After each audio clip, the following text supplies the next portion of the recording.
Welcome back, everybody, to Tabletop Notch presents Bloody Be the Turnips. Yes. We're so thrilled to have you guys here for the beginning of Campaign 3. We're so stoked to be beginning a new campaign. We've been working on it non-stop since the end, and even before the Cosmere. Yeah. I almost said Cosmos. I was like, I think that's old what's his face. But we're so excited to get into it tonight. We have lots to do, lots to say. We've got characters ready to go, new overlays. You're looking at them right now. Oh, so pretty. But the same old Cheez-Its. The same old Cheez-Its. Cheez-Its. Don't worry. Thank you to everybody who followed along with the Patreon and our little countdown to our opening episode. We hope you enjoyed the puzzles. You guys did a great job with most of them. Well, he's talking about you guys, not me guys. Did you get over 4? I got one. Oh! Did you? Yeah. Yeah, I think That turny guy. Oh, you got the turny. I got the turny guy. Right. I'm sorry. I didn't mean to. Wow. But we're going to be getting into all that good stuff as we start the campaign. But before we do that, as always, even though we must thank everyone profusely, we got to start with some of the basics. Back to basics, guys. It's all new, but it's also the same. Sunday night, 7 p.m. Eastern, twitch.tv/tabletopnotch. Now, Campaign 3, immediately, here. Thank you for joining us. There's other ways to watch and listen. Tuesday, there's a podcast. Friday, there's a youtube.com/tabletopnotch podcast. You do get early access to that, though, if you support us on either Patreon or YouTube memberships. But yeah, otherwise, to the general public, it goes live on Friday. But that is where you can hang out between Sundays, which is the best day. Oh yeah, here and now with us, Tabletop Notch, which you can find us anywhere you expect to maybe be able to find us. Maybe some unexpected places. Go forth and search. But Pinterest? Just the deep, dark corners. MySpace. It's coming back. Just go on a social media website and put in Tabletop Notch, and we'll probably be there. And we would love to have you following us. Someone's stealing our content. I heard there's another extra special social platform that they can find us on. You want to tell the people about it? Say it with me. It's discord.gg/tabletopnotch. Not bad for a rhythm. Yeah, we found a melody there a little too. It's the best place in the world. I love our Discord. It's full of amazing people and a place you can just talk about anything TTN, anything D&D. Share your OCs, your backstories, your other D&D adventures that are going on. Talk about the episodes that we're going to be reliving now, doing an episode Campaign 3. I'm very excited. Make sure at the end of this episode, there's going to be an episode discussion, so jump in. There's always episode discussion threads, and for this campaign especially, which for those of you who've been following us, is a mystery sort of figuring things out campaign. Throw your theories in, help us out. Yeah, dig deep. We'll be scouring the continent for clues, and you guys can do the same. Reading that stuff is the best. And that's all the stuff you can do with TTN on the internet. But if you're a real fan, you're a true believer, you need to take that shit into your real everyday life. You need physical wares. Physical media. To demonstrate the level of your enjoyment and also supporting of what Matt and Jordan and we all do here. We have this jacket that Talon is wearing. Mugs, physical media on DVD. On DVD, episode. CD, Please, I want to make some TTN on DVD. On VHS. Oh my god, and we're vinyl. The hidden menus in the DVD menus. The 35 DVD box set. Yeah. Of Bronco. Let us know if you're interested. 4K upscale. 4K upscale. Commentary. A couple other housekeeping things. Thank you again for people who are following on Patreon. We did the 7-day countdown. A bunch of free stuff there, but we're also going to be doing the homebrew drops. We got minis to drop as well. Obviously, all that good stuff on Patreon. The Notch and Sodas are going to continue, and they're going to still be every 4 episodes. So episode 1, and then after this 4th episode, we'll have a Notch and Soda that night. So it's all going to be scheduled and available in the same ways that it was with Broncollo. Also, you might be noticing that Deirdre isn't here yet. She didn't split into Chris and Avery. We are, Deirdre. We're just a fusion. If we smoosh you together, Yeah. I would like to try it. I'd like to try smooshing them together. Oh no! I didn't mean it like that, god damn it! Deirdre's gonna be coming in July. She's gonna be joining us episode 6. So Chris and Avery will Some be wonderful here guests here until for a few then. episodes. So don't panic. She is coming, and it's gonna be absolutely delightful. I don't know what else to mention. I have a question. What? I guess you're allowed to. We've never done questions at the beginning, but I guess. Well, okay, some people who have been paying attention to the Patreon Yeah. have seen the opening already that we're about Uh-huh. to see. But I don't think there's any character art in it. No, right? and So- there's not on the stream yet. And there's either. not on the stream Yeah. yet. So Wow. when are people gonna get to see that? I've got it under control. Okay. I think it will be revealed as it happens. Wow. Oh, yeah, yeah. Oh. Okay. Okay. I'm looking forward to and it. he's just so excited. They gotta see more. Or if somebody accidentally picks up the binder, which Well, We get it, Anthony. Your character art's really hot. I- You want us to see how hot your character is? That's exactly Wow. He's like, when can I show everyone? I have another question. Who did it? yes, that will be in the intro. So, Yes, so yeah, check yeah. out the intro. We have plates for both. We have 2 artists for with the character art and for some other art that we'll get to as well. Again, we'll get to this stuff. And Okay. But yes. You got 3 hours ahead of us, baby. I girl. guess. I hope you're not in any rush. Well, I mean, I don't have like a shirt underneath this with my art on it. I don't know if other people How- do. I do, like, yeah. okay. Not what Jordan meant. Right Oh. here. Right here. Yeah. There you go. There he Wow. is. The swine race. I love which Jordan. I'm sure So, exists. yeah. Incredible.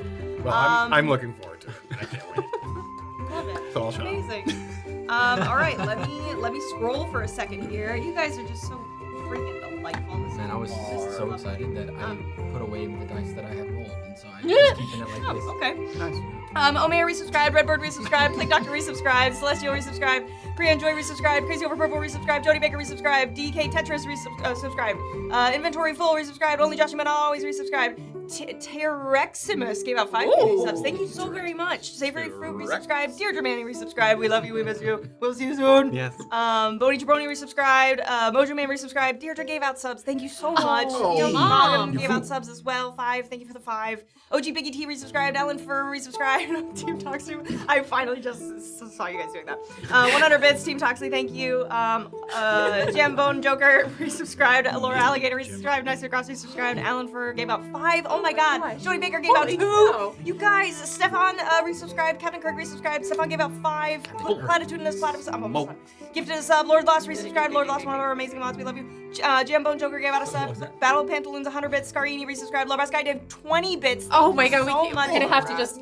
Poco, another amazing mod of ours and an artist, resubscribed, thank you. Team Toxie 100, Nice Macross 200, Bugs 300, Sheelan resubscribed, Mad Nandy resubscribed, Love Sky 30 bits, Ellery resubscribed, Bugs 5 community subs, Mad Nandy 5 community subs, Stone Hailer resubscribed, and Snapping Cobra for the 15 months, and Johnny Baker with 2 community subs. Thank you. Holy wow. Wow. Wow. You guys, good job.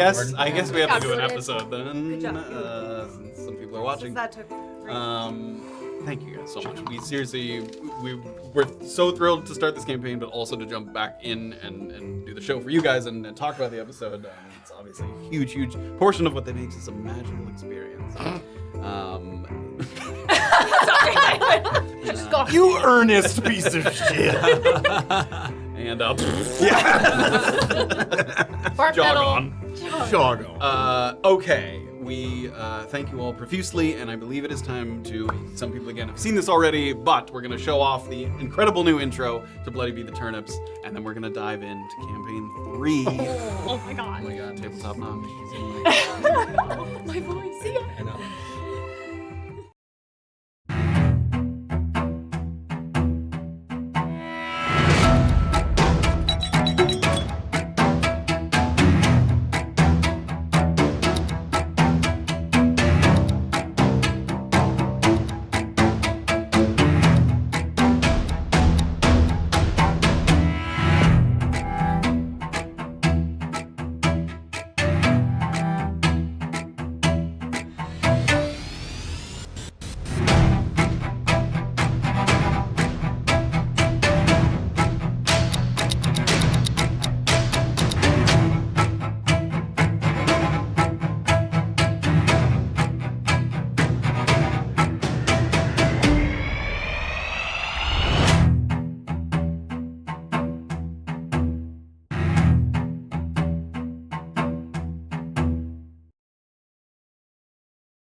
6 letters, magma, ice, dust, for example.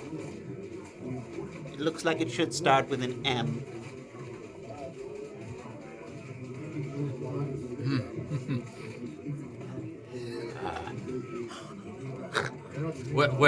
Sorry. One more time, could you run that back? 6 letters, magma, ice, dust, for Magma. example. Ice. Could start with an M. Magma, ice, and dust. Okay.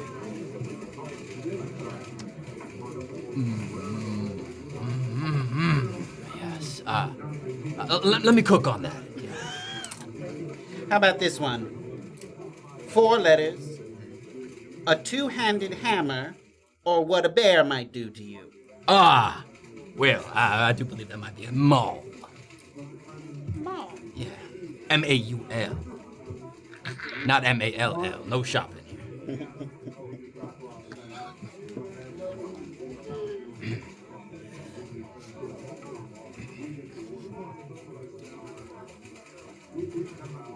I'm sure they'll be down any minute. Yes, I guess tardiness may run in the division. Any more fun games you got? Let me see. Moves to that corner.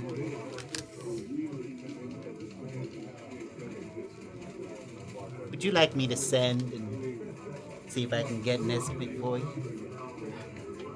If it's not too much trouble. Of course, sweet. Let's see what they have to say. Hello, this is Jasmine at the front desk. I have Agent Rysynthian. Yes, he's been here for almost an hour now. They say someone will be down in just a moment. Of course. Yes. We do apologize for the wait. Can we get you anything else? A cup of coffee? A little puzzle of your own to pass the time? I usually don't finish all of them. Honestly, just talking to you has been fantastic. Mr. Rysynthian. Agent Rysynthian. Actually, I am a bit parched. A little water would be fantastic. Right over there. Thank you so much, Jasmine.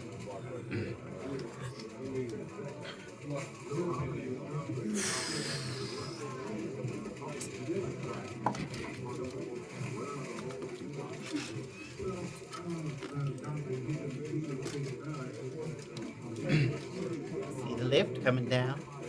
That could be you. Don't want to get my hopes up just yet.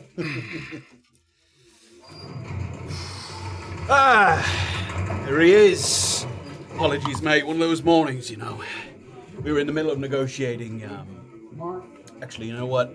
I think technically I can't discuss that with you until we get you outfitted with your new badge. It's bullshit, I know. But what do you say we just play by the rules for now? Agent Webb, I'm your official intermediary between the VC O.E.I officers and the I.M.P. That means you need anything, you call me. Now, I'm not going to be working at the I.M.P. My office is here. But you're going to have Eugene as your in-house man. Eugene the Mean. No, he's not mean. He's good people. He'll be down here pulling files for you.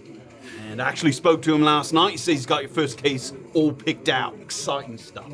I can't wait to see it. That's cart before the horse, though. We gotta get you down there, get you set up, get you comfortable. We're gonna go outside. We're gonna go across the street to the old castle for Gessen. That's where they used to try and execute spies back in the day, before the unification agreement. You've been there before. Well, you must have been there before. That's where they do basic training and the cantrip firing ranges over there. Yeah, well, it's been a couple of years, but yes, I've had my time or two around. Are you good? Because we can. You need water, coffee. Honestly, I would love if people stopped asking me if I was good and just got on with it. We can do that. A man of purpose. I like that. All right, let's take a walk. Thank you, Jasmine. I've got it from here. Let's go. All right.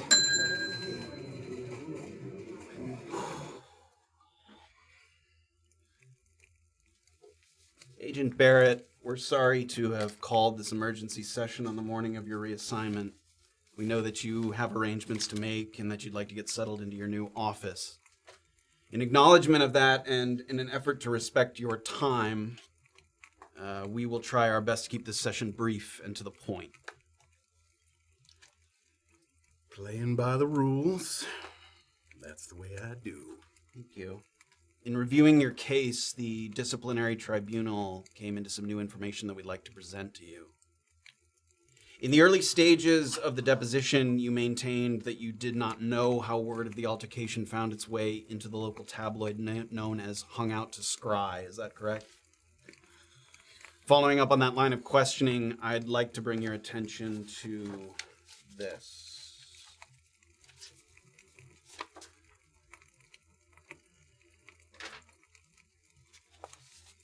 That is an article from the Hydra Heights Herald, which is a publication on the island of Priscos.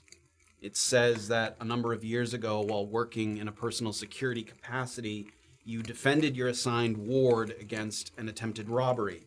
And it goes on to describe in great detail the heroic efforts that you put forth to ensure the safety of your ward. Now, later that year, you were offered another personal security position, this time with a very well-known family, one of the noble houses of Priscos. Now, your actions were commendable, and I don't think any of us here on the panel would argue otherwise, but would it be fair to say that the good press that you received from that prior incident helped propel you into consideration for this new, very prestigious post?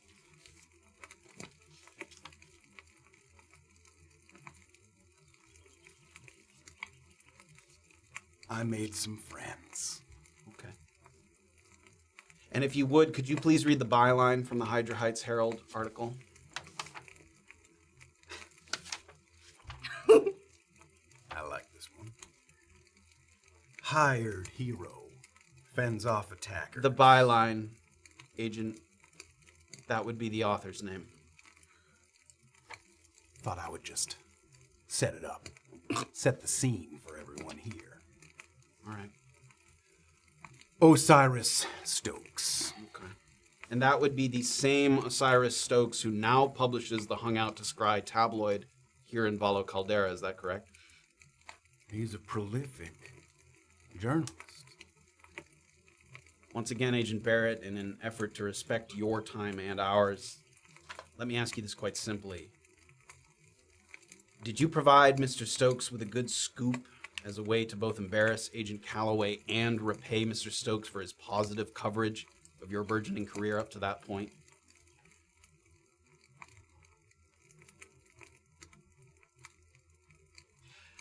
You know, laid out like this, I suppose it looks a little bit more obvious than I intended.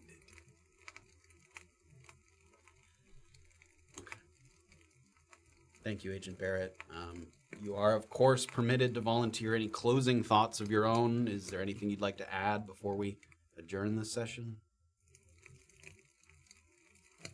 I suppose I would ask, are there any more of these little questionnaires going on with anybody else involved? Or just me? It's not just you, Agent Barrett. I think that you're well aware that you're currently the focus of this inquiry. Fair enough. Very well. Thank you for speaking with us, and good luck with your new assignment. If any decisions are made, you'll be contacted in a timely manner. We are adjourned.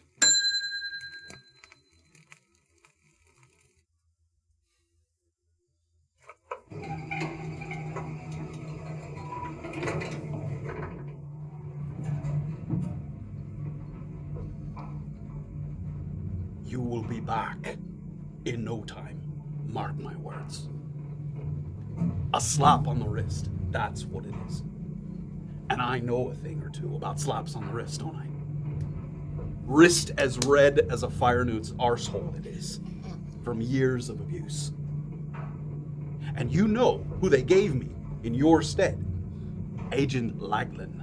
The man couldn't find a clue if it was painted on his chest and he was standing naked in a room full of mirrors. And I'll tell you another thing. They shouldn't serve alcoholic beverages at the cafes surrounding the dive line terminal. That is a recipe for disaster. People who, after a hard day's work, might be looking to have a modest drink, and then after being herded into the train like cattle, are expected to execute all the fiddling intricacies of procedure. And why is this lift so goddamn slow? It's all right. You can get the forms done right, or you can get the job done right. And this place used to be all about the latter. I don't think that some wealthy diplomat's hurt feelings should interfere with the agency's ability to do what it was created to do. Yes, the job should always come first, sir. Solve cases and prevent crime with the best available detectives that the O.E.I has to offer. Putting you on the shelf doesn't do anything except placate some whining Hirokotans. Here's a thought. If you have something so precious that it can't be damaged or tampered with in any way, get off the dive line, get your own damn boat, and move the thing yourself.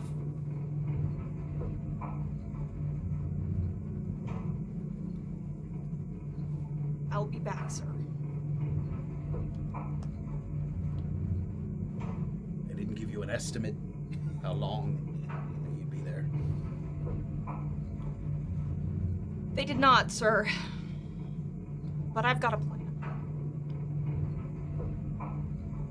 Because Agent Laglin, I mean, really.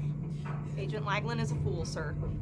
Because we're a team, you and I. Essential to the operation, and essential for the brass at the O.E.I who want to wave their stats in the air when it comes time to renegotiate the qualification agreement.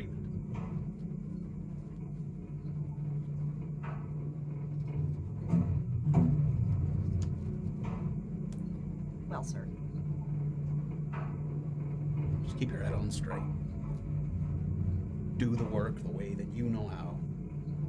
When the dust is settled and they come to realize that your talents are being wasted, you come back and we put Laglin out on his arse. And you be careful with him as well, sir.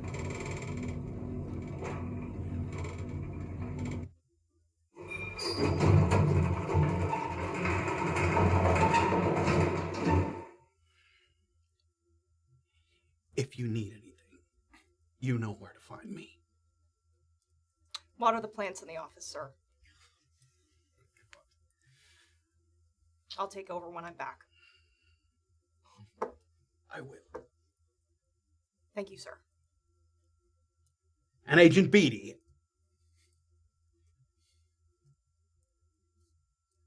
Thanks. Not a problem, sir.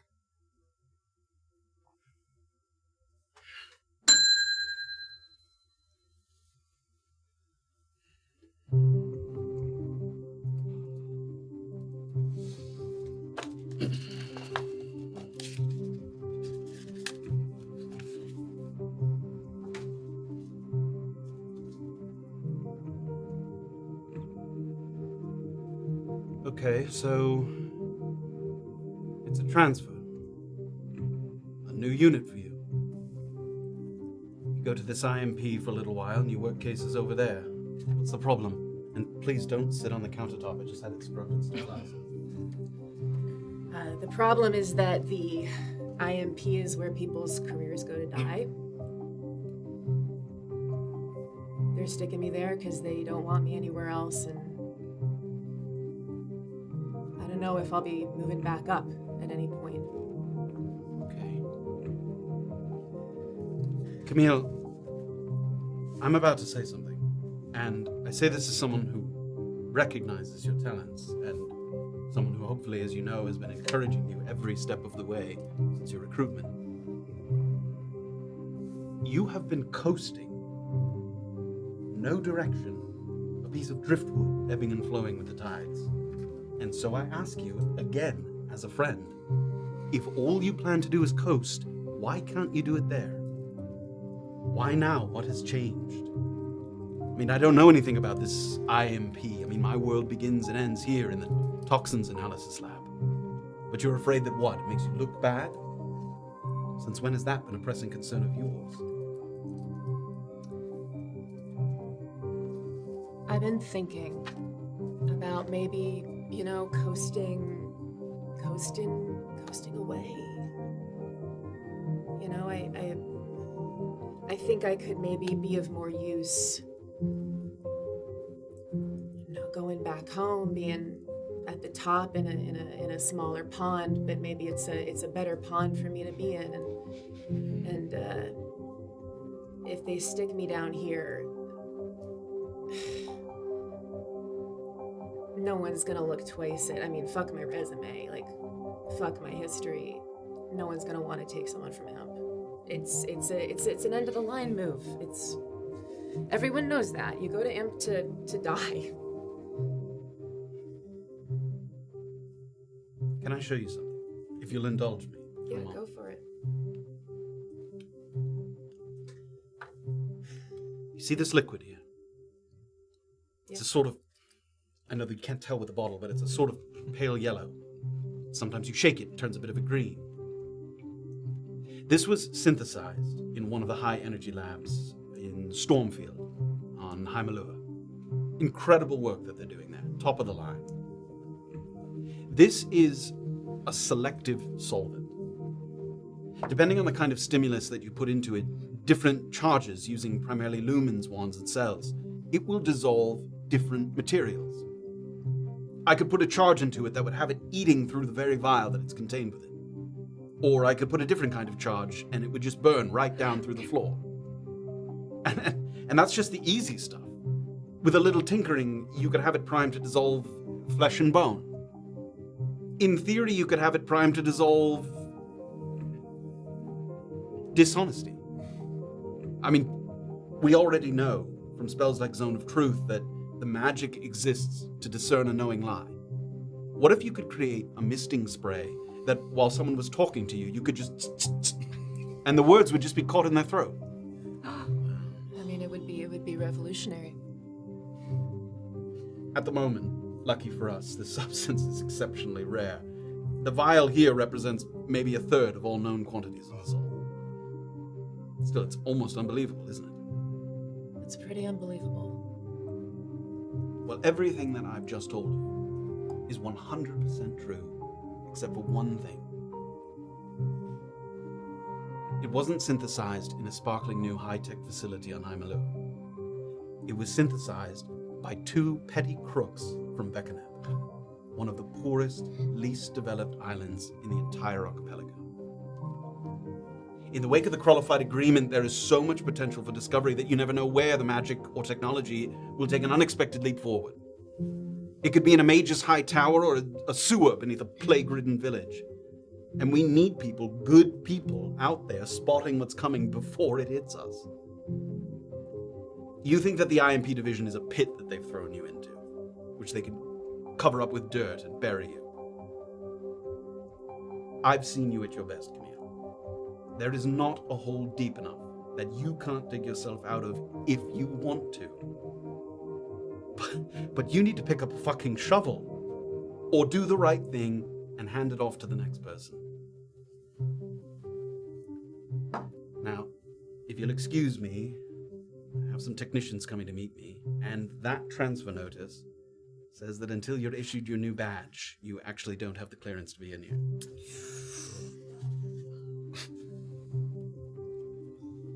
They're thorough. Gotta give them that. They think of everything, don't they? They often do. Off you go now.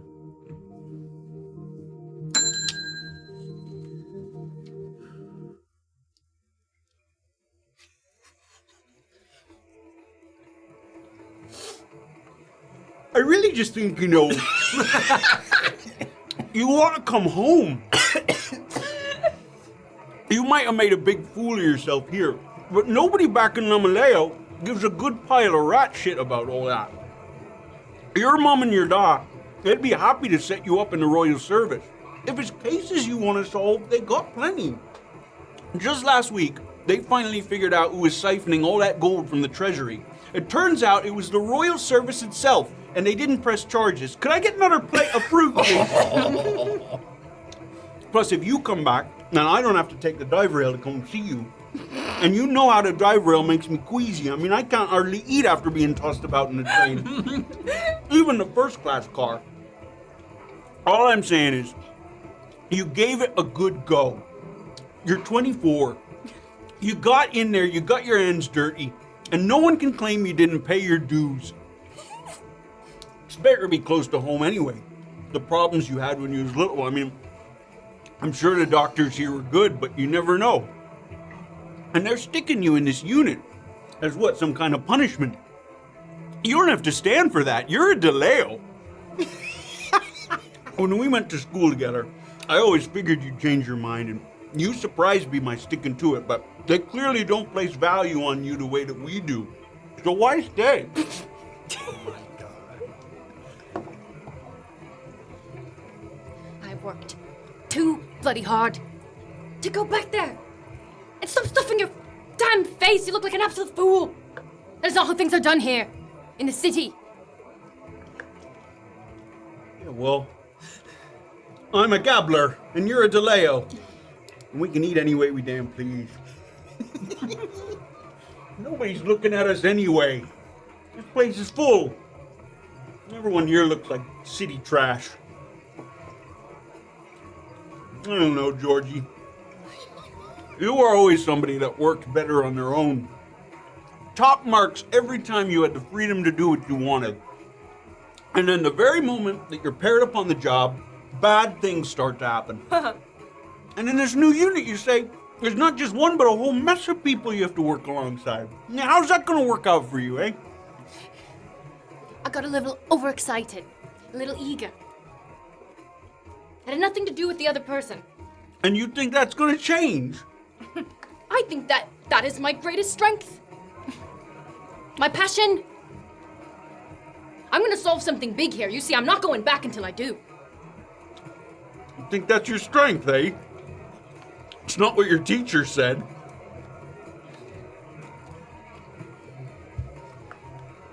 What, you reading my report cards or something? I went to school with you. And you read my report cards or something? You showed me most of them. Oh, Jesus. Look, I'll make you a deal. 6 months from now, I'm gonna suffer my way through another train ride. We're gonna sit here in the same cafe at the same table, and I'm gonna order the same food, and I'm gonna have an offer in hand from the Leyo High Guard. What they're willing to pay, what position they'll offer you, all that good stuff. And after 6 months working in this leper unit that they've got you in, you're gonna look me in the eyes and tell me that my offer doesn't sound better. And I'll bet all the gold in the treasury, all that's left anyway, that the next time you're gonna come back with me. You're not a prophet, mate. Making shit up about the future that's never gonna happen. We'll see. I'll pay for the meal then too, but this one's on you. Waiter!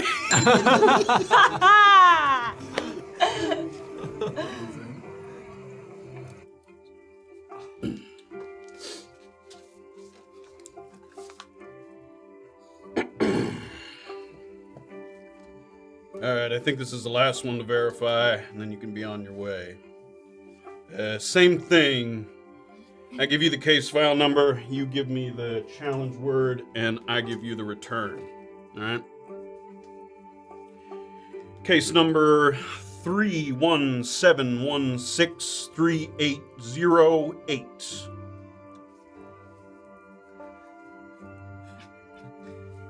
Elk. Alright, return Violet. Confirmed? Correct. Case number 710254539. Return Sulfur. Confirm? Confirmed. Tell me, Nigel. You didn't come in early and volunteer for this mind-numbingly tedious, boring as shit task to further delay your reporting to your new department, did you? Case number 463610793.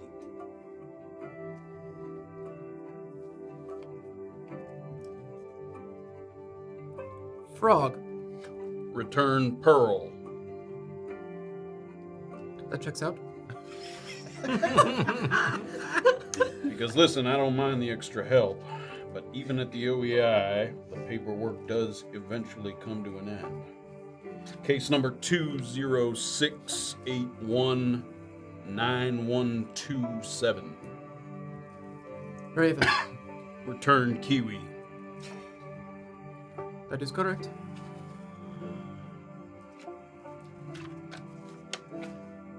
The man you're looking to have in office over there, his name's Eugene. You ever worked with him before? I wouldn't be surprised if you hadn't. He's mostly down in evidence these days. No, I've heard of him, but I've never worked with him. Case number 915199831. Snake? Return Avery. Confirmed. He was a good agent for a time, but he was his own worst enemy. Case number 790797806. Crab? Return Chocolate.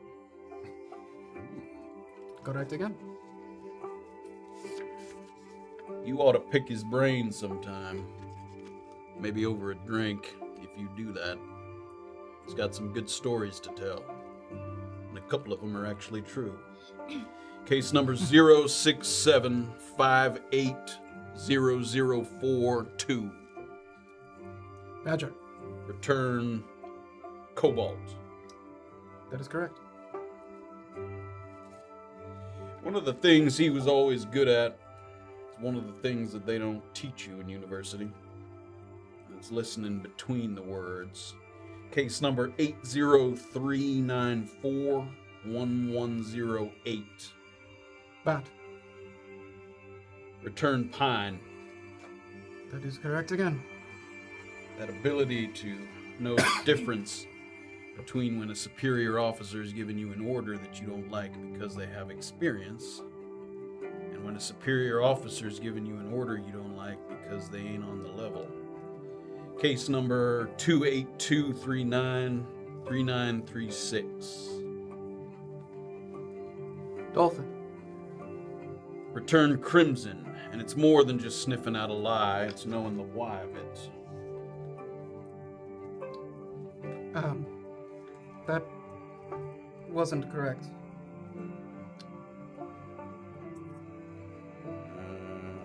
Alright, one more time. 282393936.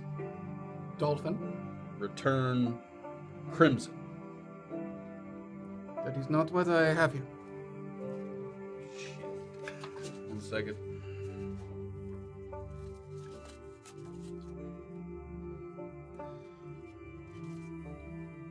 Okay, yeah, I remember this case. Brant was the lead. Wait, no. Bartlett. Double homicide outside of Fangbrook. It's in the right place. It has the right writers attached to it. Filed and signed off by the deputy. Somebody must have just copied the challenge down wrong.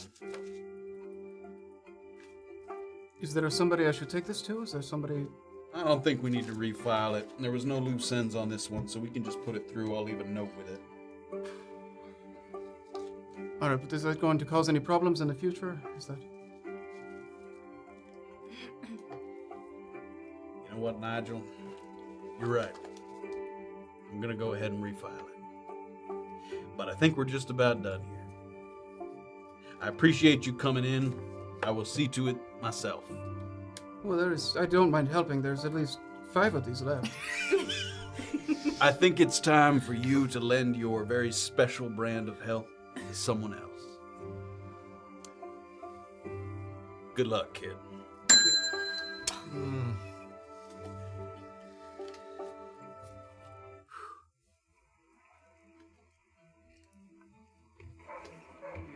It's good, you know, that they finally gave this unit a little extra manpower. We're turning up here, by the way. For the longest time, it was just one guy in the corner, you know, maybe two on a good week. Cases didn't used to pile up the way they do now. Right. I mean, more and more people are starting to trust the O.E.I. Just a little bit, you know? Just a little bit, and then people in general, they used to be so magic illiterate. Nobody knew how to cover their tracks, but that is changing fast. We're heading straight for that portcullis, and then we're taking a tunnel on the right. I remember. And you, I mean, I don't have to tell you, you've been at the forefront of what everyone is seeing. I mean, the reporters, they used to come to us, and we'd explain to them how a spell works or how we use magic to solve something, but now it's like they're the ones teaching us. I mean, the shit that they hear from the other islands, the magic that pops up in who the fuck knows where, I mean, forget about it. Well. Yeah, slow down a little bit there, because everyone hears different things. It's good to hear a good story from everyone. You never know what might turn up. Yeah, I'm just saying that it used to be us telling the stories, now we're the ones listening. Sometimes it's important to listen. Yeah, I guess so. Hey, Agent Webb here, open up. Thank you. Thanks, mate. All right, the cantrip range is on the other side of this door. Yeah. And I don't know the last time you were here, but it's loud. So we're going to follow the right side wall all the way to the other end, and we're going to wait for the lift there, yeah? After you. All right, here we go.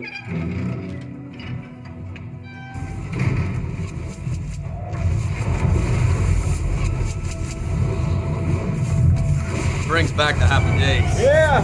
You know, if you circle around the outside of the building, there's an entrance on the other side with a staircase. If Yeah. it's a busy day in the range like it is today, What? you can take the stairs and not have to deal with all the noise. But Right. the lift is faster, for sure. And if you take the stairs, you gotta mind your step. Because they haven't been renovated in centuries. I mean, they're steep, and if you fall, nobody's gonna hear you up here. Yeah, Yeah. I think. Hey, tell me again, why'd you step down from your public relations post? I got so used to seeing your mug in the justice section of the paper. I mean, it feels wrong when I pick up the VC Tribune, I don't see a picture. Right, I'm only catching half of what you're saying. But it's just I a don't quick... see you as often. I hear you. I know what you're saying. It's just a quick leave of absence. I will be back on the front tabloids before you even know. It's fucking lifts, am I right? You think with the power of lumens, we can speed this process up a bit? It's just like it was a decade ago. Here it is.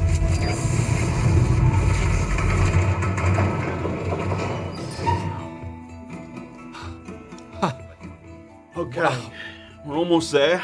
Yeah. I know it feels like we left the O.E.I. behind, like we're on a different island or something, but it's good, you know, a place like this gives you somewhere to think without all the distractions. I think most everyone in your unit should be in there already. I brought a couple of people through earlier, and I think one or two came straight down from headquarters. Well, it has truly been lovely. Remind me your name one more time. Webb, Agent Webb. Webb.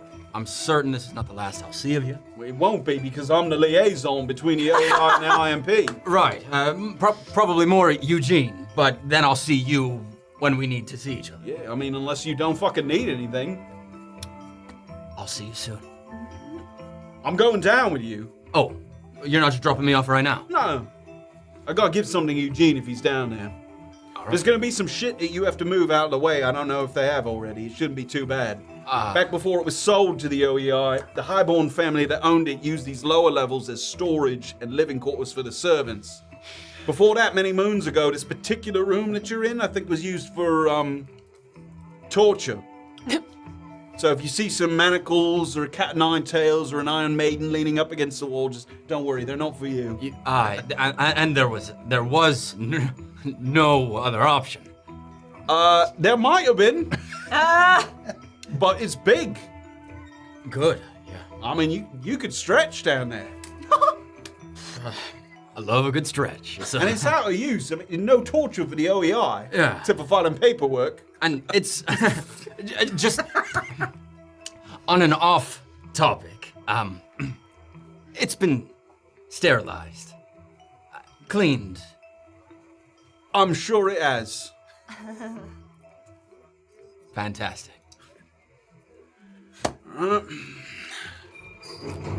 Off to you.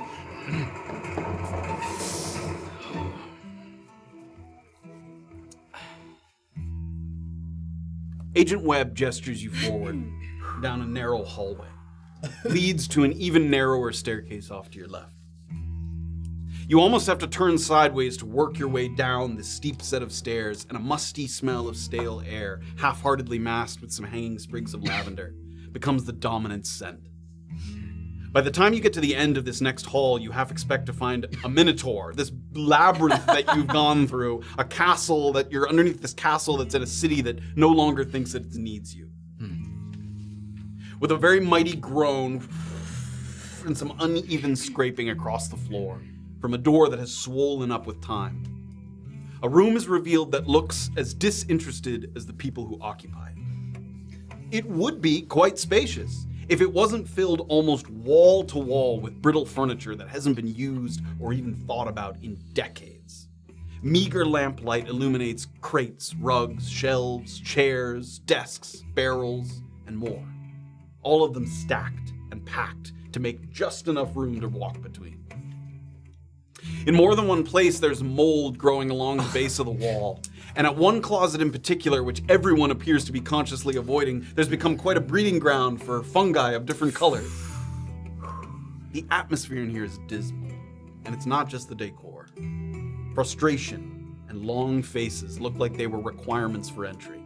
And what conversation is happening is minimal, as people search for a place to sit or place their belongings down that is out of range of anything growing and living. If it wasn't already, the message is clear.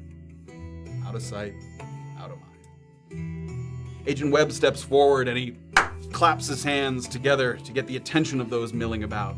Some faces that you recognize, some that you know better than others. You take a deep breath, and as Webb begins to talk, you make brief eye contact with some of the other undesirables. We're all in this boat together, and what a shoddy, leaky, rudderless boat it is. I'm gonna have you guys go around and describe your. Oh my god! Me first? Yeah. Oh golly. Okay. You make contact with the agent in the end. Yeah, you make contact with Agent Deedee Bete. A rock gnome, probably around 3.5 feet tall, wearing like a collection of sort of like darker teal greens and like kind of mustardy colors, like traditional of her homeland, which is Volant Norsu. Am I saying that correctly? Yeah. You even spot like a little, kind of like a talisman kind of tied around her belt, that's kind of in the shape of like it's like a ball and then a little stem and then another ball on top. What else? Yeah, it's okay. yeah, You is turn, that you move your gaze to the one next door, and you make brief eye contact with. Georges like gorgeous. Georgie, Leyo. Call him Agent Georgie. It's like a short-ish, probably like 5'6", male, human, blonde hair slicked back, incredible amounts of gel, wearing a fedora inside, tilted just off the side of his head, and a trench coat. No matter the weather, no matter the temperature, indoors, outdoors, trench coat, fedora. Move your gaze to the next person in the room. You make contact with Luca Rysynthian. He's an Azamar. He's got these gold metal freckles that match his eye color, is also gold as well. He's got this cloak that he always wears and a satchel underneath that cloak that has a bunch of just like scrolls coming out of it, just a lot of paperwork. And probably he looks to be in his early 30s and around 5'11" height. Continuing around the room. You've made contact with Agent Nigel Karakinos. Fairly tall, very straight posture, probably about 6 foot. Koravar, just basically half elf. He's olive skin, short, like tight, curled black hair. Sorry. Wearing a duster with basically like a cargo duster, like a lot of pockets. A lot of pockets that are just jammed with all sorts of tools, little knickknacks, vials, things. Around his waist, he's got like a map rolled up and a holster on his hip with a wooden stock handle kind of poking out of it. When you entered, you probably saw, like, since he's been in here, he's been just kind of going up to like all the furniture that's in real bad shape and just like slowly like like mending, just like repairing repairing like rips in the fabric and things. Wow. And then as soon as Webb spoke, immediately just stood to attention. Next to Nigel is, I'm looking at this incredible character art, oh my gosh. Camille Anders. She's about 5'3", human, 35, 36 years old, and the most notable thing immediately is she's got this big shock of copper hair, just big curls, little bits of gray kind of flying through. It's wild, and these bright blue eyes, with pretty notable bags underneath them. She's not out of shape by any means, but she's got the look of someone who is probably in really, really good shape and has kind of not been to the gym in a while. So everything's like a little bit softer. The face is just a little bit puffy. And she's wearing pants and boots, a collared shirt that is extremely wrinkled, and there's maybe a little stain somewhere on it. And she's got an amethyst necklace on. And then a really big brown canvas jacket that looks to be pretty beat up. Looks a bit too big for her, and probably about her age, if not older.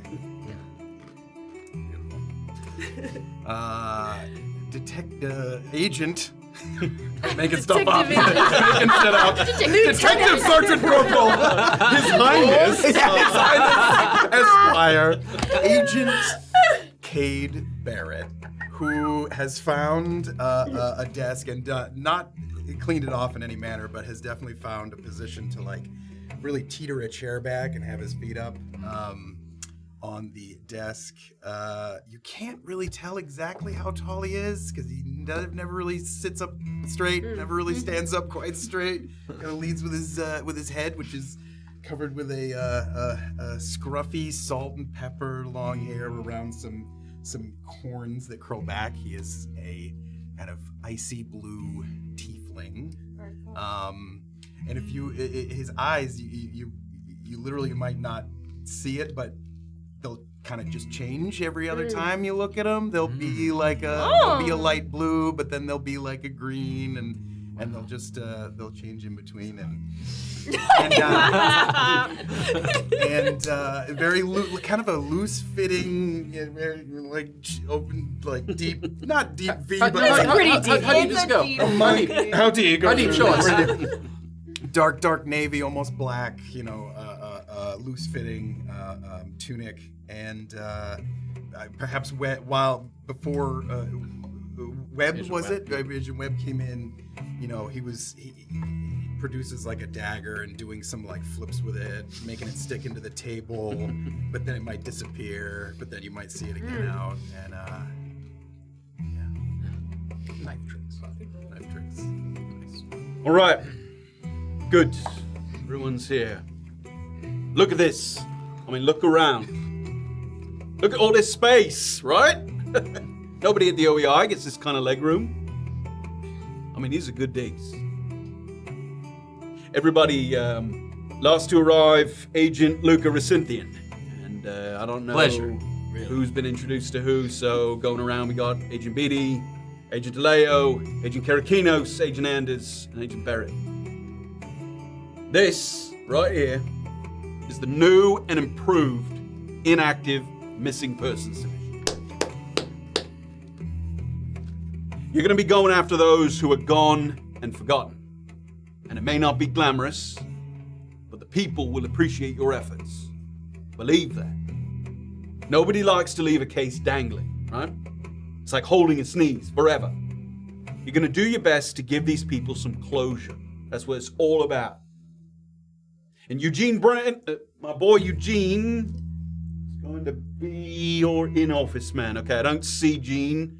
He's going to be doing most of the administrative stuff, and I understand that Eugene has your first case all picked out. That's exciting. He's not here at the moment, but he should be here any moment. He should be coming through. He might have gone to get your badges. He's got your new badges, anything else you might need to get yourselves started here. If you need to put in a request for something back at the O.E.I. offices, you tell Eugene, he finds me. I'm the go-between. Now, I do have to get back and finish up the meeting that I was in, but everybody make yourselves comfortable. Introduce yourselves. Feel free to push some shit out of the way to make some room.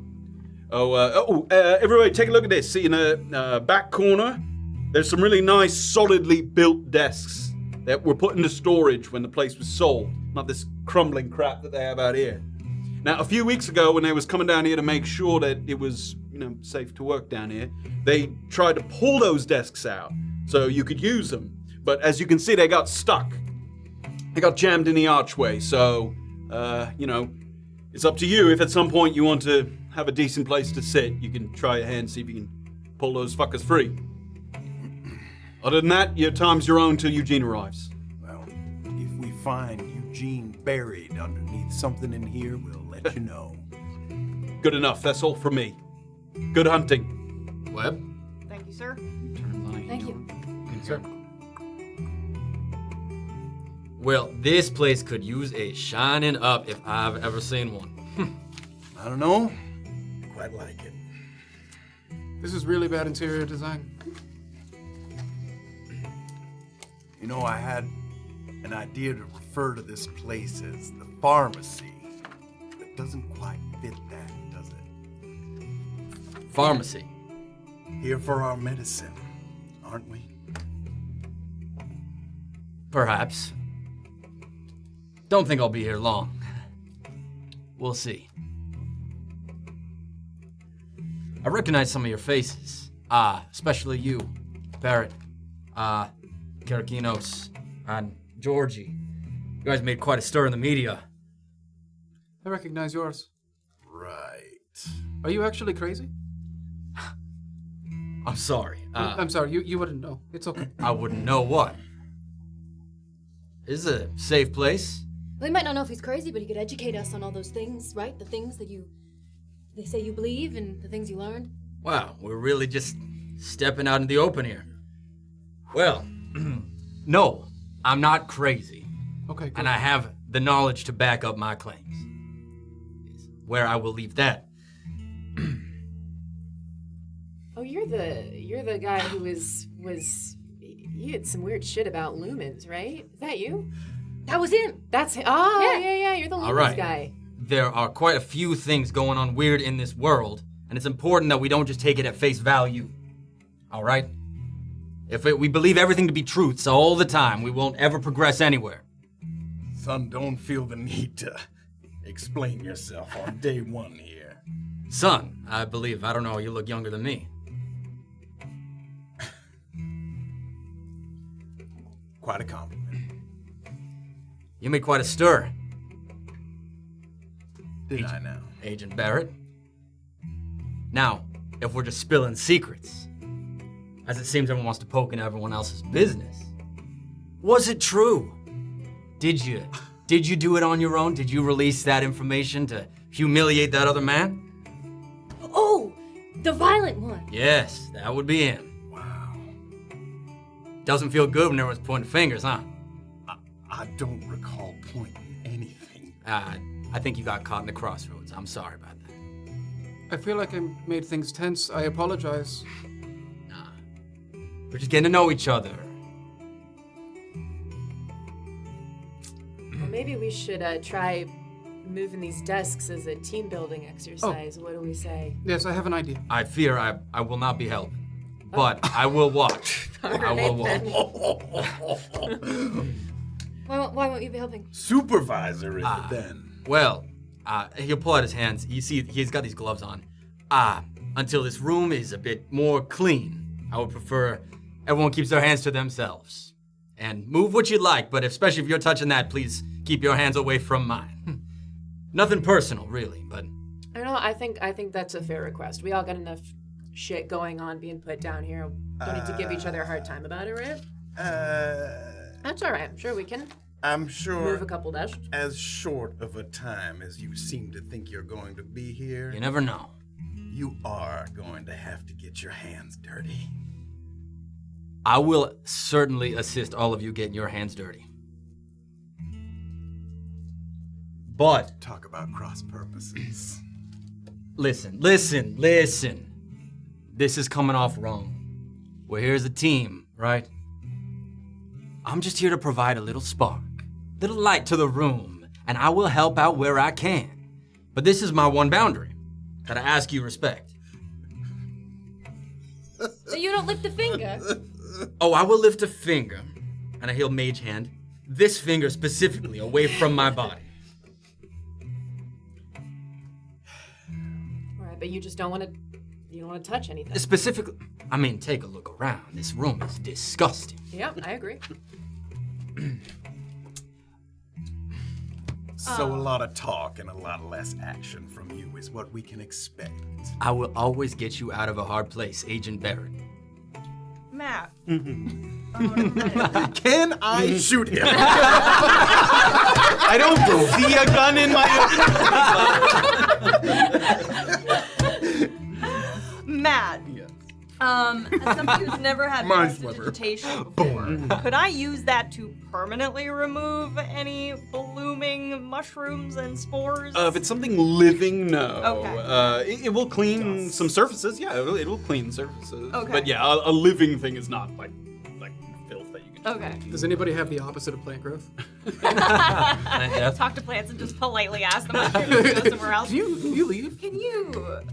As you were like using mending on a couple of pieces, like some of these things are beyond mending. Like you went to like touch a piece of chair and like stuff has been sitting here in this dry like basement for years, decades. Like other than the kind of hefty desks that they tried to squeeze through the door, like the furniture, the crates in here, everything's falling apart. It's very brittle, a lot of overgrowth in the corners. I think this conversation is awkward enough that like he will have just started slipping away and just will go looking for the desks. Yeah, I think he was kind of following your lead on that one, like inspecting the cleaner portions. Well, I might not have as much magic, and I might not be able to run my mouth. But elbow grease is something I can add to this. And he'll start to go over and start The helping. three of you that went over there first, give me perception checks to sort of like Ooh, baby. Rolls of the game. First roll and I got a -1. Bete's not even gonna think about it. She's gonna just touch Karakinos and cast guidance on him. Oh! Not even asking for just like it's just instinct to like. Nice. Oh, okay, so you like touching. I wouldn't say I enjoy it. No. What am I doing? Perception. 10. 16. Ooh. 17 perception. 24. Damn. As you step up to it, I mean, they jammed it into. They tried to squeeze this desk through this, egress, this doorway that it was too small. It looks like with some clever kind of shifting and maneuvering, you could get it through, but they jammed it in there pretty good. It's going to take more than one person to kind of lift and pull and push. It's a multi-person, not a six-person effort, but a multi-person effort to get this thing dislodged from the sort of spot. Is it Cade's headed over there and he's doing some like long, lengthy stretches. like friction stuck, or is it like they physically like it's on the other side and you can't like pull? Currently a little more of that. Like they tried to pull it through at a bad angle and it got like jammed kind of part of the way through there. I would also say with that perception check there is you kind of get up to it and you're looking around to see where it's like caught on the little frame here, this little archway. You see like some cockroaches like like come kind of up and over the desk and like as soon as you touch it and like move it a little bit, some bugs kind of come creeping out from underneath there. She'll give it a little knock just to kind of scatter off any that were feeling bold and brave. A couple more ones. If I see a cockroach, can I like take a dagger and like try to Sure, give me an stick attack roll. Yeah. All right. So far, this is violating about Here we 3 go. building codes. Dirty 20. The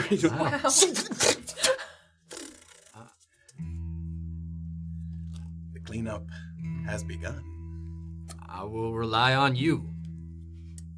As you stick that roach and you sort of pull it off, a couple of the other roaches kind of one flies in one direction, one in the other, sort of obviously sort of scattering from the sudden motion. And as you're swatting them away, there's a sudden kind of series of slamming noises. that grow a little progressively louder. And it seems to be sourced from the opposite side of the desk. That wasn't me. That's wedged into the opening, and the desk itself, like, shudders. Barrett. And the one bit of good news that you don't have to worry about dislodging it, because all of a sudden, I need dexterity saving throws from the three of you that are Okay. there.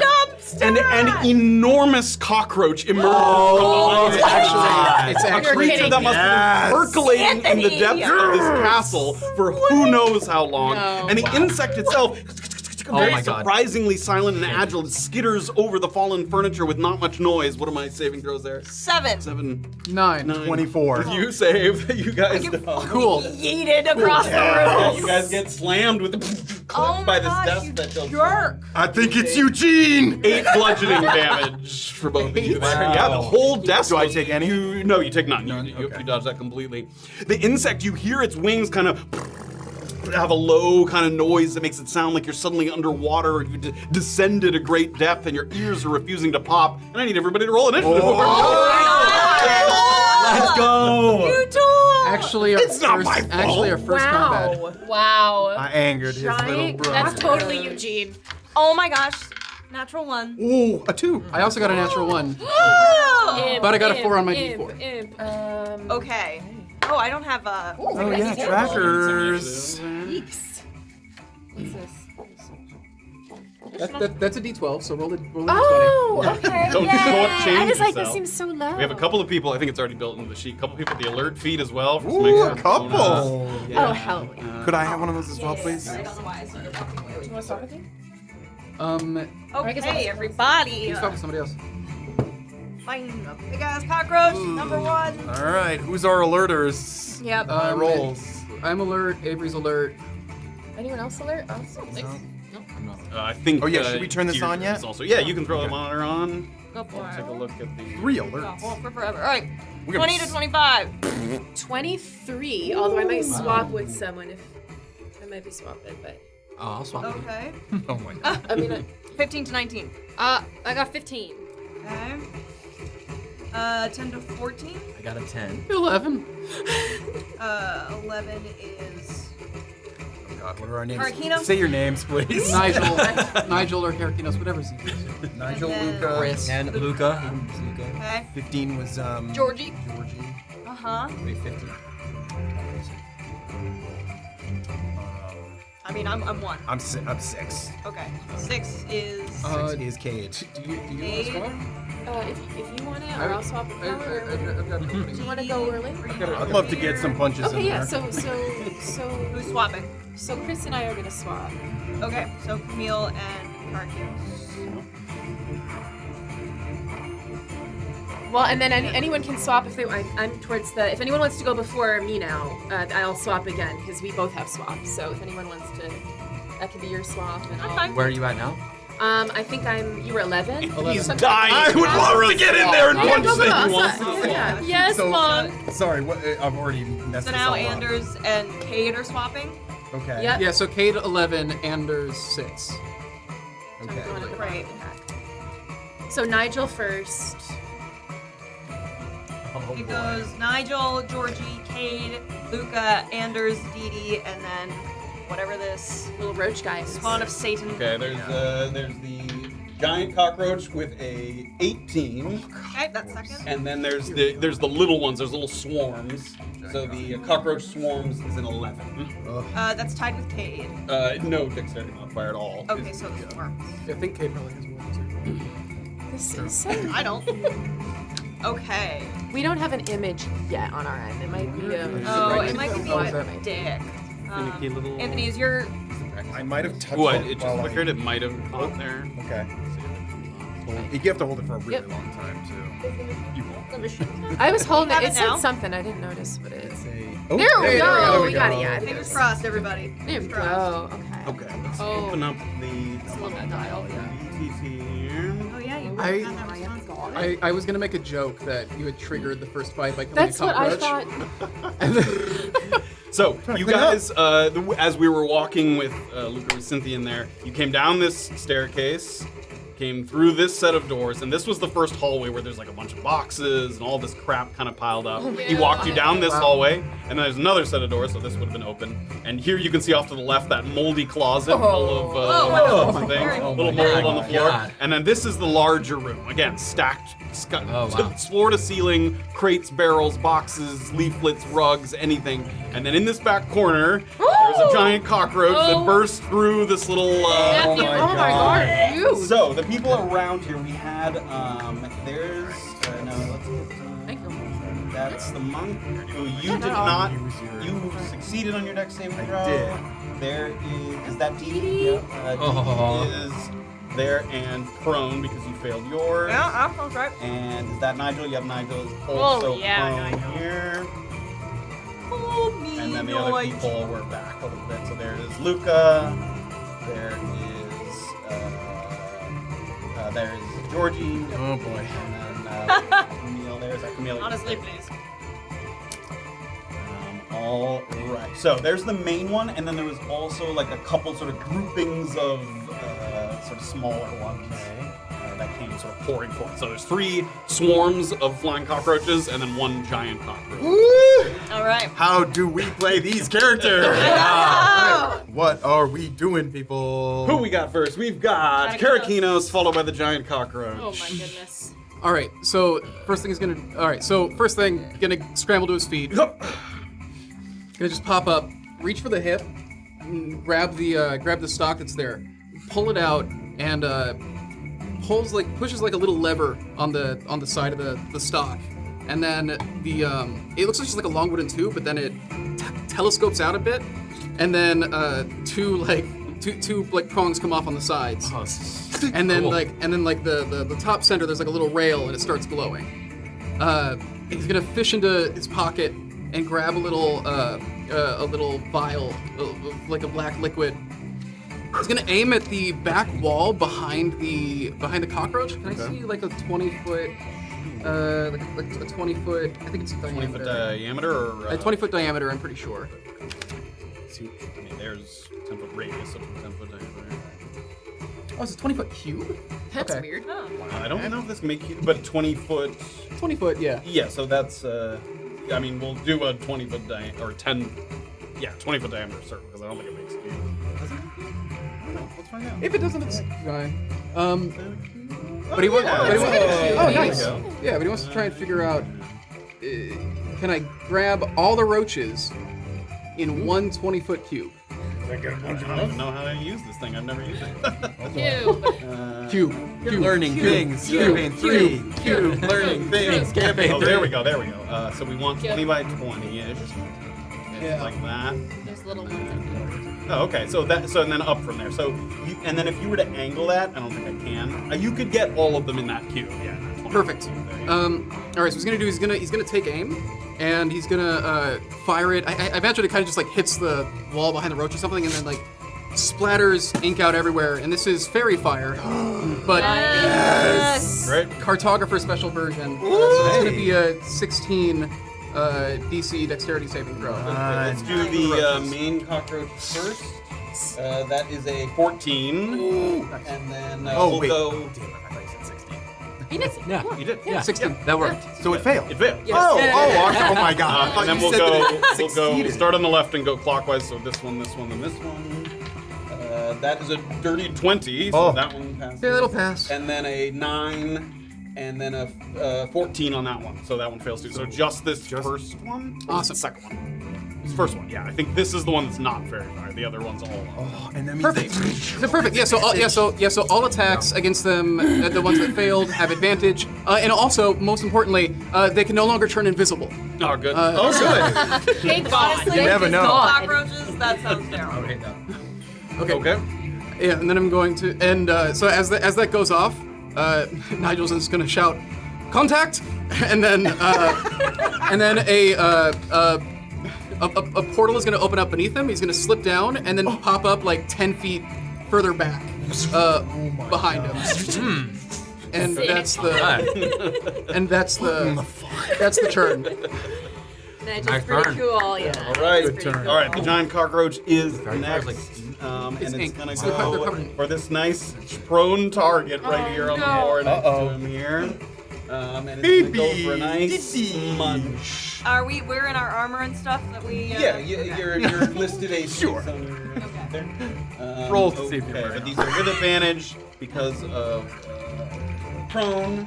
That is a 19 to hit. Oh. No, okay, go. Wow. Oh! At level 5? What's your Big. Oh, Wow.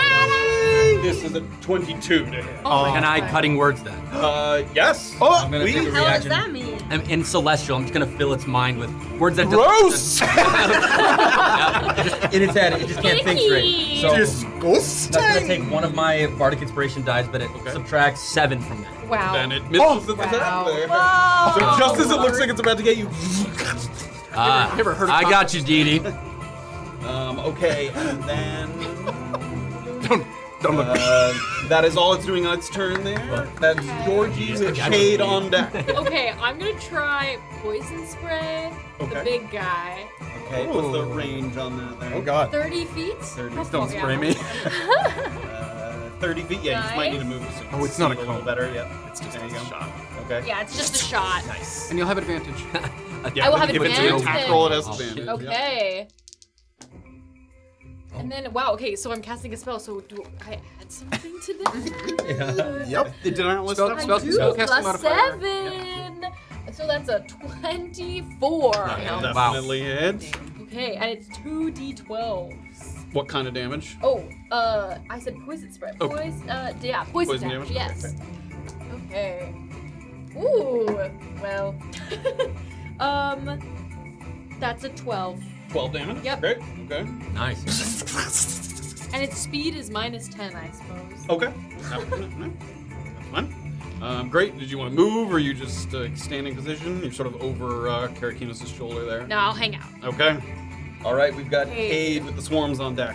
You're over Cade didn't have here. time to put his hair up, so you see him flicking it out of his Let's face. freaking go. And he already had the dagger in hand from taking the cockroach on it, and he runs up and goes for like a The main slight- one. Yeah, the big one.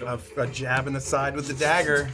All right, advantage, right? Yeah. He's like Jason Momoa. Dirty, real 20. Natural 20. Natural 20. That's a real 20. That's a real 20. Everyone, it's a real 20. Wow. Okay, so Go. the things that I could do are, first of all, I think. Do I? If you're adding anything, you need to do it before Right. you roll. If I add like hand of harm, Yes, I have if to you're add gonna it. add But if I'm doing like stunning strike, when I hit, I can expend 1 focus point to attempt a stunning strike. I can It's still after the hit. It's still but after the hit. So for now, I'm just doing this. I think what I'm gonna. Unless try you to want a stunning hand of strike. harm. Yeah. Yeah, I'm not gonna hand of harm, Great. but I'm just gonna do the double die for now. Great. Hell yeah. Okay. Holy shit, double ones. Hey. As well. Do 6 piercing damage. Oh! You find that its carapace is just a little harder than you thought. Also, Fantastic. a creature that touches the cockroach or hits it with a melee attack takes necrotic damage. Fuck that. What? Ooh, I'm resistant. I'm resistant to necrotic. I think. I think I am. With your You better go. Resistant to necrotic. This Yes. tiefling go. fiendish. Better go kiss those roaches. All right. You take 13 halved Wow. necrotic damage. Holy so 6 shit. necrotic damage. Holy shit! And I can't use any like reaction or anything on that, can I? It's not an attack. It's not. No. melee. It's a trait. It's not an attack. Yep. So Yep. I take 13 down to 6. Yep. Ooh. So as you okay. stab it, like a little spray of necrotic mist comes out from its That's carapace. disgusting. Well, I'm using that, as I said, the stunning strike. So I'm gonna Okay. use a focus point to make wish it they make a DC 14 con. It's a 14 on the die, so it'll be 17 there. Yep. Damn. Okay.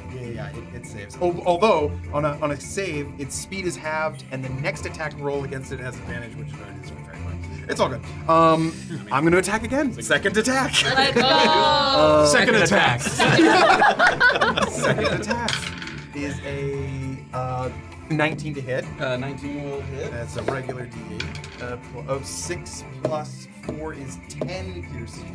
Excellent. You take. Oh shit, that's 6, 7, 8, have 4 necrotic terrible. damage. Ooh, okay. You want a flurry of blows that? Stick your foot in there. I'm just gonna that flurry of blows was not a bonus action. I can, as a bonus action, just make one more attack. Yes. One unarmed strike. So it's not the. You can do one for free or book key point for 2 extra. flurry of blows for 2. I'm just gonna do the one extra. That is a 26 to hit. Definitely hit. And this will be 8 bludgeoning damage this time. 8 bludgeoning. I'll take my medicine again. Shit. Don't worry. That is another 8, so 4 necrotic damage. Half HP, everyone. Oh my god. Already? Oh yeah, baby. No. But you haven't even been hit. What? Shut up. So that's my action, bonus action. Luca is watching this in horror. Yeah, it's actually like Cade, like just like There's like strips of blood and some shit getting on me, but also splashes. All right, yeah, that's my turn. okay, we've got the swarms with Luca on deck. All right, the swarms. Here we go. So right here, this one's gonna fly through. That's also Cade. This one's gonna fly to the back line here.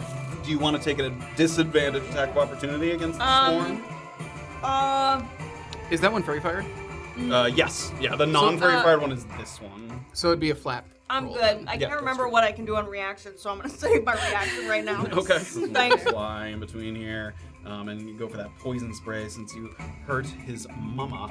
But we'll do the 2 on Cade first. Oh, good. These are the insect swarms. We'll see. Okay. We lose you episode 1. Maybe.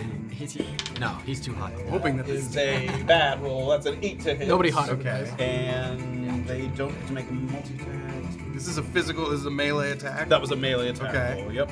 Okay, so the second one's gonna attack you. It's a 16 to hit. Miss. Great. I missed. Nice. You can see as they come close to you, they have a little bit of that like necrotic goop dripping off of their sort of fangs. They don't seem to have the like shining carapace. Like if you hit one of these, you don't think that it would sort of spray back. And this one's gonna attack Georgie over Oh, here. shit. That is a 16 to hit. Well, yes. Okay. So we did that. I didn't put my... 9, 10 piercing damage. 10 piercing. You gotta put in there. some armor. And then I need you to give me a Constitution saving throw. Hey. Even Hey. I think bullets can only use light armor. Oh, really? Can I do a luck point? Yes. Oh, what's I think the new luck you actually can't do that. Can't? You can give yourself advantage on a roll, which means you Oh, can't you see can't the call result it first. after. Yeah. Okay, Yeah. great. We're learning. We're learning so much. Well, in that case, that's an 11. That will fail. Okay. Oh no, you don't take more damage. You are poisoned until the end of your next turn. Okay. So you.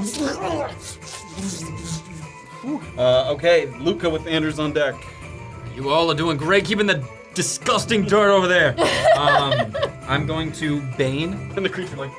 No, don't even look at me. No! I'm gonna Bane all 3 of them. There's 4. Okay, that's well. I said. Then I will all 3. upcast it, so I will Bane Okay. all of them. Ooh. They need to make charisma saving throws. Charisma saving throws. Okay, I'm not good at that. They're They have kinda cute. -5 to their charisma. Hell Let's yeah. go. We'll do the big one first. That's a -1. Amazing. That just and Just. my same thing, like clockwise from the left. Yep.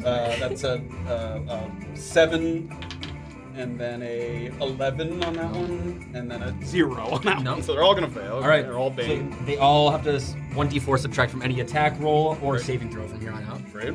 And then I'm going to bonus action. Who's up next? Anders. Avery. Okay.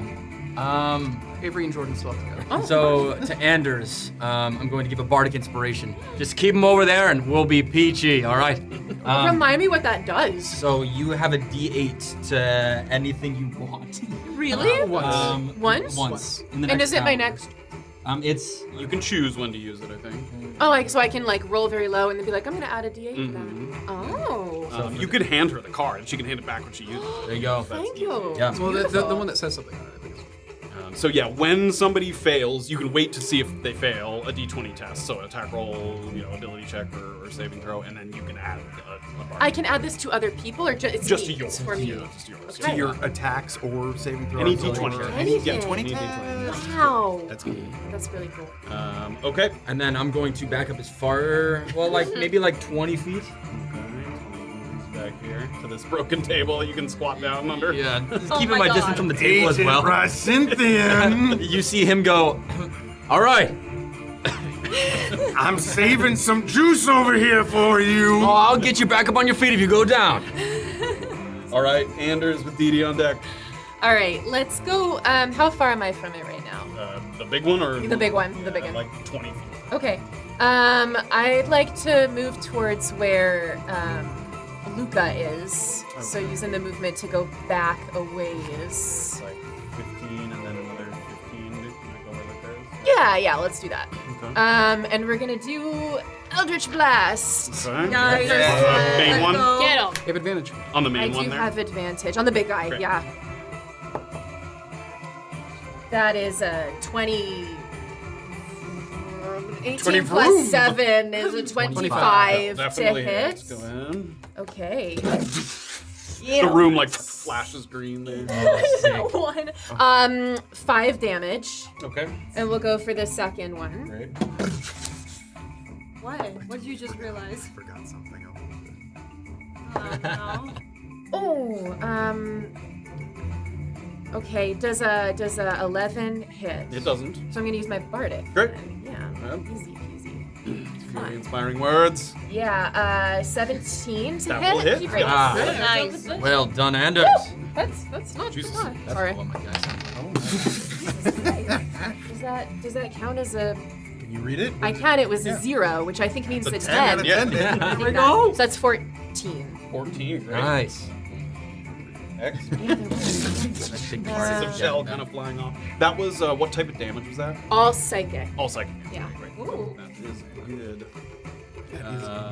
good. Great. Anything else? That is gonna be the turn for now. Yeah. Nice. All right, Deedee, Karakinos on deck. Yes. All right. I'm probably gonna get up. Take the bag if you yes. want. Yeah. And then, would you mind highlighting whatever swarms are within melee of the cockroach? Of Mama? Yes, there's 2 there. There's one here and one here, and then there's one behind you there. Okay. Is there a way I can get within melee of those 2 swarms and Mama? Yeah. Gotta get You pretty might have to go. Not this campaign, bitch. Not this campaign.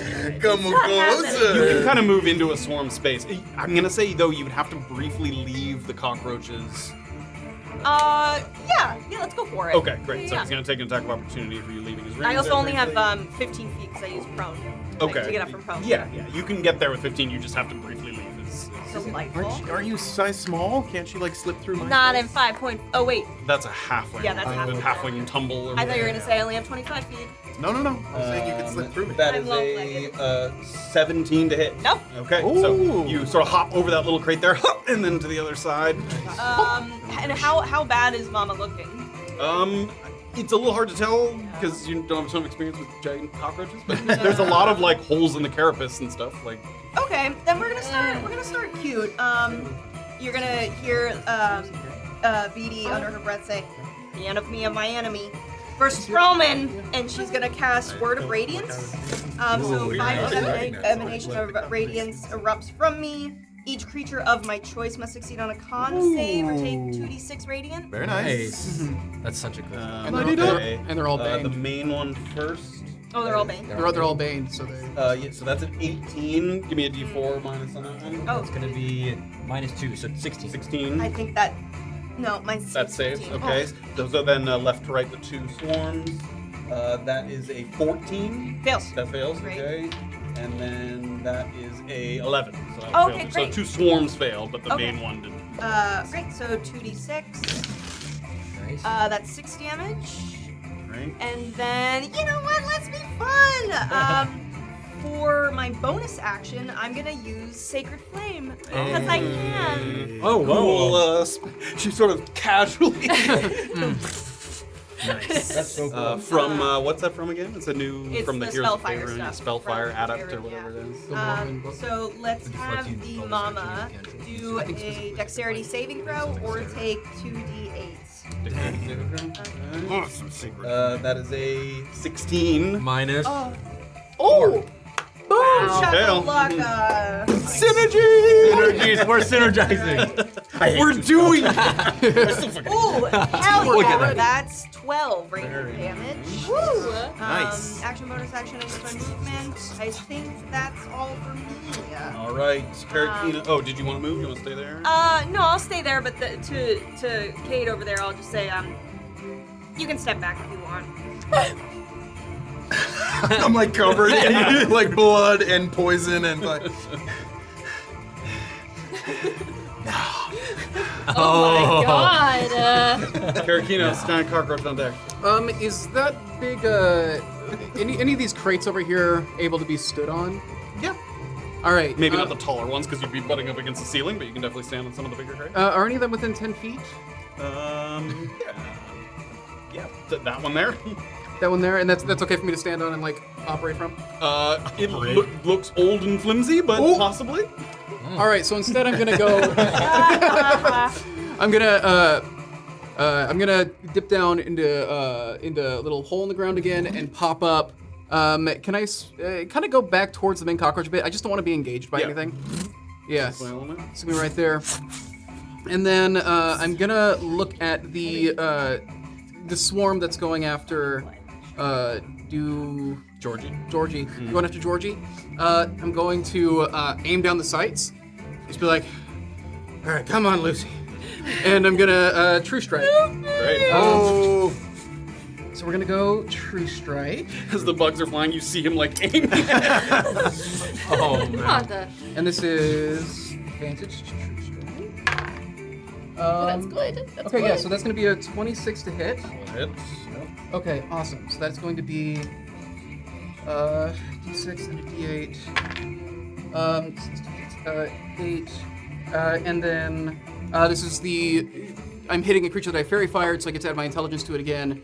So that's going to be 19 radiant damage. Damn. Um, Very nice. and then Ooh, it's still up.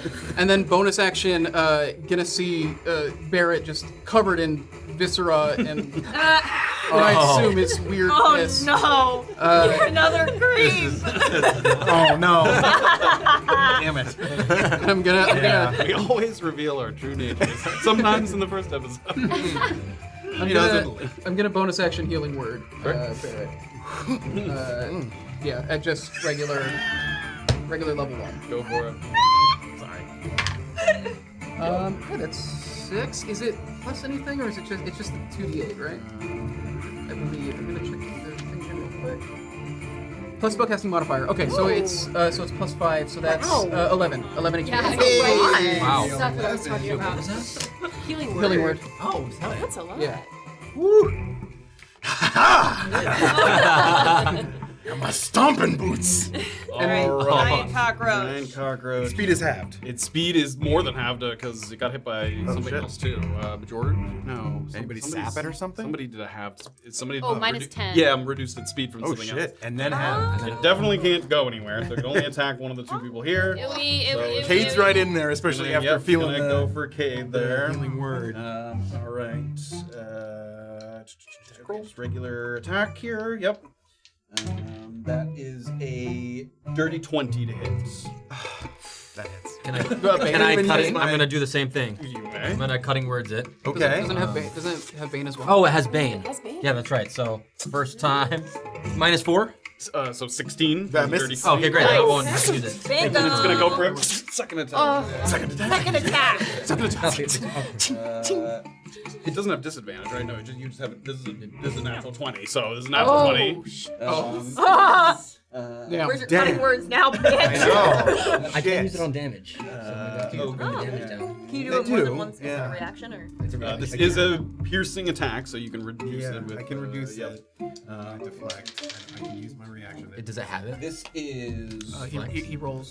Take it as a 0. 13 piercing. Okay. Okay. And then Do I have to choose now whether I deflect this or the next thing, or do I guess Oh, no? I it's can the only total. deflect, It's but I the- can only deflect piercing. I can't deflect like. I think it just has to be an attack that includes. Oh yeah, Oh. you're right. Okay, Yeah. okay. So you just look at the total. Yeah. Okay. So it was 13 piercing plus 6 necrotic, which you do Okay. have. So actually only 3 necrotic. So 16 total damage. 16 total, and I'm gonna do 1d8 plus 9. Whoa. I've got my dagger in my hand. And I just kind of. Let's see. Yeah. I hate 4 plus 9. 13. And what it was did. 16? Is it 16? It did 16. It did 16. Okay, so so 3. only 3. Hey, Not that's great. bad. Not bad. That's nothing. Great. And I need you to give me a dexterity saving throw. Okay, Oh, that's yeah. fine. Oh yeah. Big dicks. Dirty 20. Okay, great. He tried to sort of grapple you with his sort of talons there, but you pushed it out of the way. All right, Georgie with Cade on deck. Okay, I'm gonna do mind spike on the big cockroach. Okay. Nice. Is that a saving throw or attack? It is a saving throw. Yeah, Okay. wisdom saving throw. Right, we can do that. Woo. That is a 10, flat 10 there. some cool stuff. Yeah. That failure. All right. Red failure. 3d8. Damn. 3d8. Or you did mind Hey, spell? 14. Yeah. What was it, Don't they 14? have to roll? Oh, They did. Have. Oh, you Okay. did roll. Oh, Yeah, okay, yeah, okay, yeah, okay. So 14, Yes. Great, 14. Nice. Great, it's looking pretty rough. Delightful. I love how much we're assaulting the mind of this cockroach. Question about shield. When can I do that? That's just as a reaction. It's a like, reaction. So It has to be an attack roll, not a saving throw. It's when Okay. you get hit. Yeah. okay, so next time I can just go. Oh, shield. So yeah, if something hits you, as long as it's because what does it add 5? Is that what it is? Yeah. Yeah. So as long as it doesn't beat your AC by more than 5, because then it would. Okay, just go. Yeah. So okay. a 17, I think. Still Yeah. hits. Yeah. Yeah. Okay. So as long as it's below that, you can Goes shield hats. and great. Okay. We've got Cade next, and the swarm's on deck. Yeah, It's buggy. Ah, It's like little antenna things. Look at this encounter. Still you know, gripping the dagger, but campaign he's takes gonna place go in with just a couple of arm, like a knee to the side here.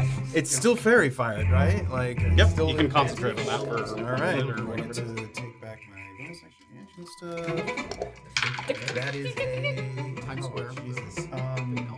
Oh, 15 to That's gonna hit. miss. Wow. No. All right. Second attack. Try to knee miss. Loving Try to it. go for a stomp, like kick it in the side.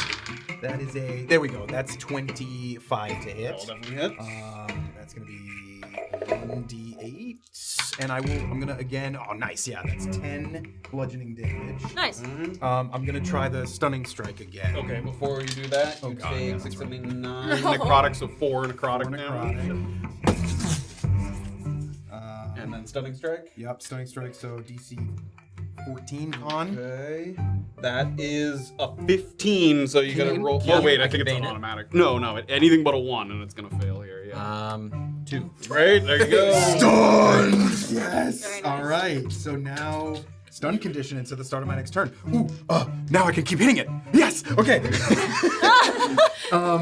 So I didn't use. I didn't use a bonus action yet. Yep. So I can now flurry of blows. You can. So I'm gonna another point to do flurry of blows. Another stomp. Like got you now. That is a 26 to hit. Hits.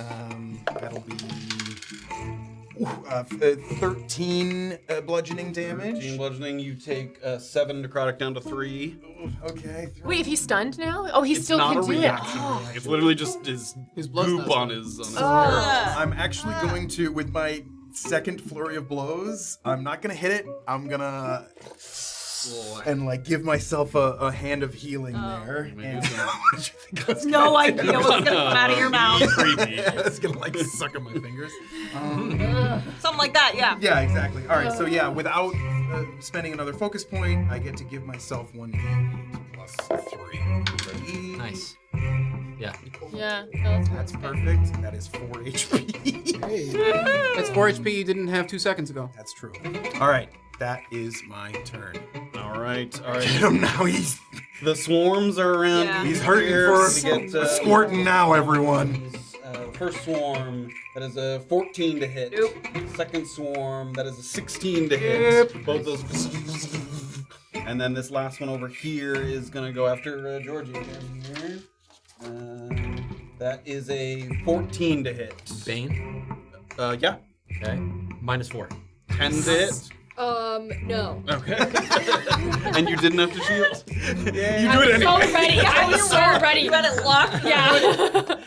Okay, we've got Luca with Anders on deck. All right, I'm gonna peek out from where I'm at, see the queen getting destroyed, and I'm going to just send a starry wisp out, emanating from my hand here.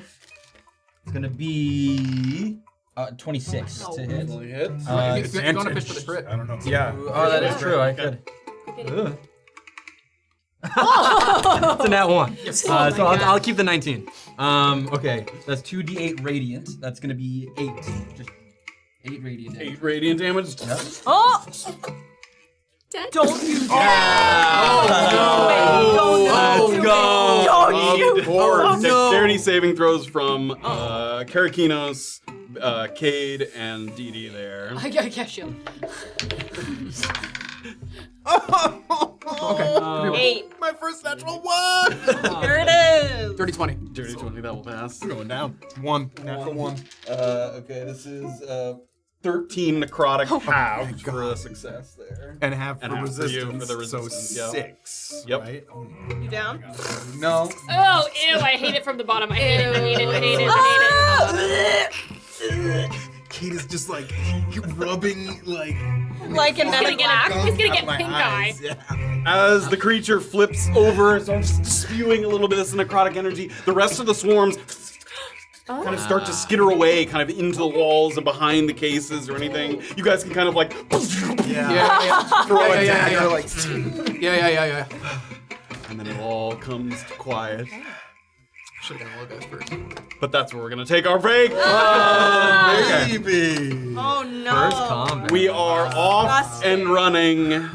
Well done, everybody. Yay. Thank you for introducing all your awesome new characters. We did it. And we'll find out what it means to be an I.M.P. agent when we come back from this little break. Oh my Best God. of the best. Boy. That's It's my mostly bug extermination. Yeah, is it like rollies or something during the half? I can't remember. What did I make it? Oh, I made it the studio tour because we nice. played right before the show. So yeah, we did a studio like live stream tour on Patreon as one of our day countdowns. So if you weren't there for it, it was very fun. But also we're gonna play it for you for a little bit right now. So Yay. we can enjoy All right, everybody, we'll be right back. Bye. Bye. Bye. Long ago, the gods, with great foresight, sought to eliminate practiced magic. And so they did. People that make their way to Brunk Hollow here are either running away from something or running towards something. No gods at all in Brunkhollow. A divine blind spot. What the fuck are we doing here, Doc? What are we fucking doing? This is merely the delusion of the invertebrate. Do you know where you are right now? Yes, in Bronk Hollow. Make no mistake, the gods are waiting. A town full of scoundrels and reprobates. What caste of miserable miscreants could you conceive to follow into such a place?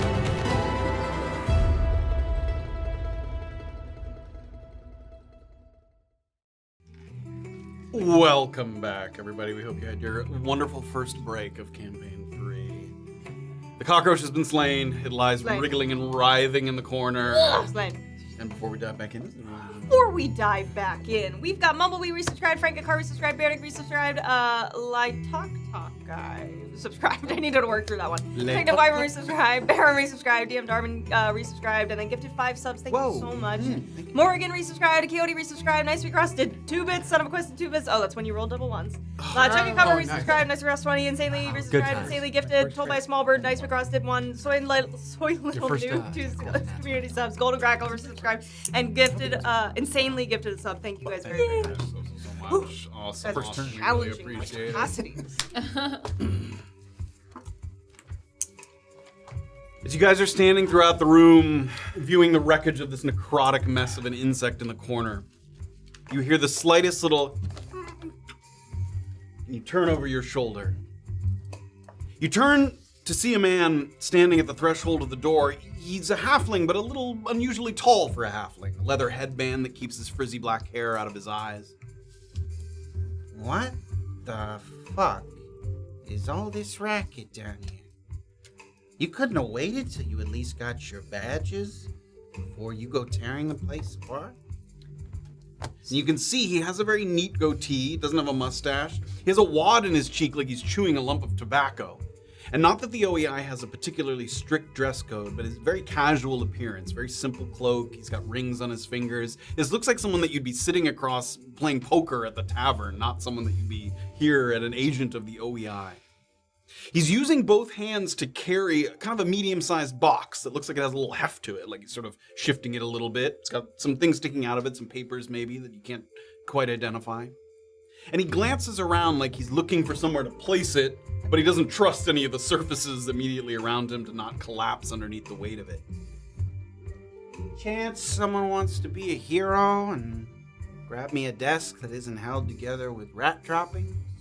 Immediately start figuring it out.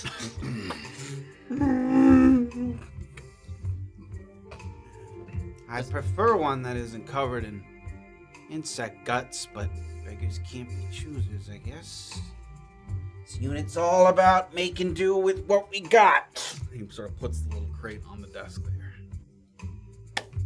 Eugene Paget. And you all I know, because I've been carrying around your IDs with me. This is a fine turd that we've been given to polish down here. Doesn't matter to me. Wasn't doing anything worthwhile upstairs, may as well do nothing worthwhile downstairs. At least here I might die of mold spores. That'd save me the embarrassment of resigning. Let's have everybody take a seat on whatever while I go through a few things. Ideally, we'd get this all done in one fell swoop so I can subsequently resume my scheduled nap. I got your first assignment, which I'm sure you're all very eager to get your grubby little fingers on. But that comes at the end, you know, I like to keep people in suspense. Okay, first things first. I've got your badges. These are brand new I.M.P class clearance badges. Do not lose them. Do not lose them. They're more expensive than they look. They have little bits of illusory script baked into them so that, you know, they're hard to fake, so that somebody can verify your legitimacy if need be. Agent Bete. Sir. Agent Barrett. Obliged. Agent Rysynthian. Thank you. Agent Leyo. Agent Karakinos. Present. And that leaves Agent Anders. Thank you, sir. Keep them on you at all times. When you go out in the field, you're not required to show them, but you can if you think it's beneficial to you or if you need to present yourself to local law. Because these are old, cold cases, the local law may not be expecting you, so you may need to identify yourself. Does anyone have any questions about their own identity? What does the illusory script say, sir? It doesn't say anything, it's just an O.E.I symbol. Thank you, sir. Okay. Now, the I.M.P badges don't get you access to quite as many facilities as the classic O.E.I badges. They told me to tell you that this is on purpose, to keep you focused, to keep distractions away from you. You can all do me a favor by pretending that you believe me when I say that. Long and short of it is, if you need something back at the O.E.I offices, you talk to me. I talk to Webb. He talks to somebody who likely rejects your requests, and it goes all the way back down the line. Any questions? Good. Here we go. Next, we have department issue O.E.I. sending stones. We all know how these work, yes? Yes. Yes, sir. Affirmative.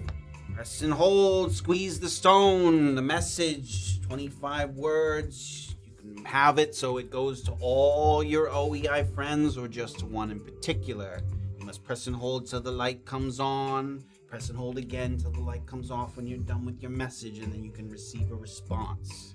If you accidentally turn the light on, you have wasted a charge of your sending stone. Too bad. Here we go. What color would you like to program your light for your sending stone, Agent Barrett? Always partial to blue. Blue. There you go, Mr. Barrett. Anders. Do you have purple, sir? Purple. Indeed. Thank you. Karakinos. I'm rather partial to red.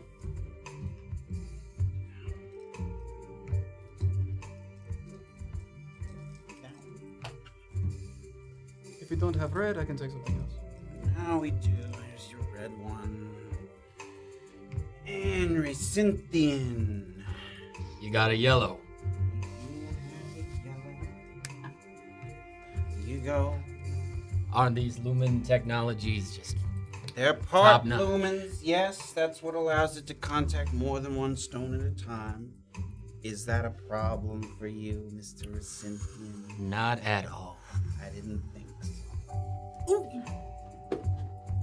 And Agent Leyo. Can we double up? You can? I'd also like purple. There you go. For my color. All good. Fine by And me. Agent Bete, we need to charge your sending stone.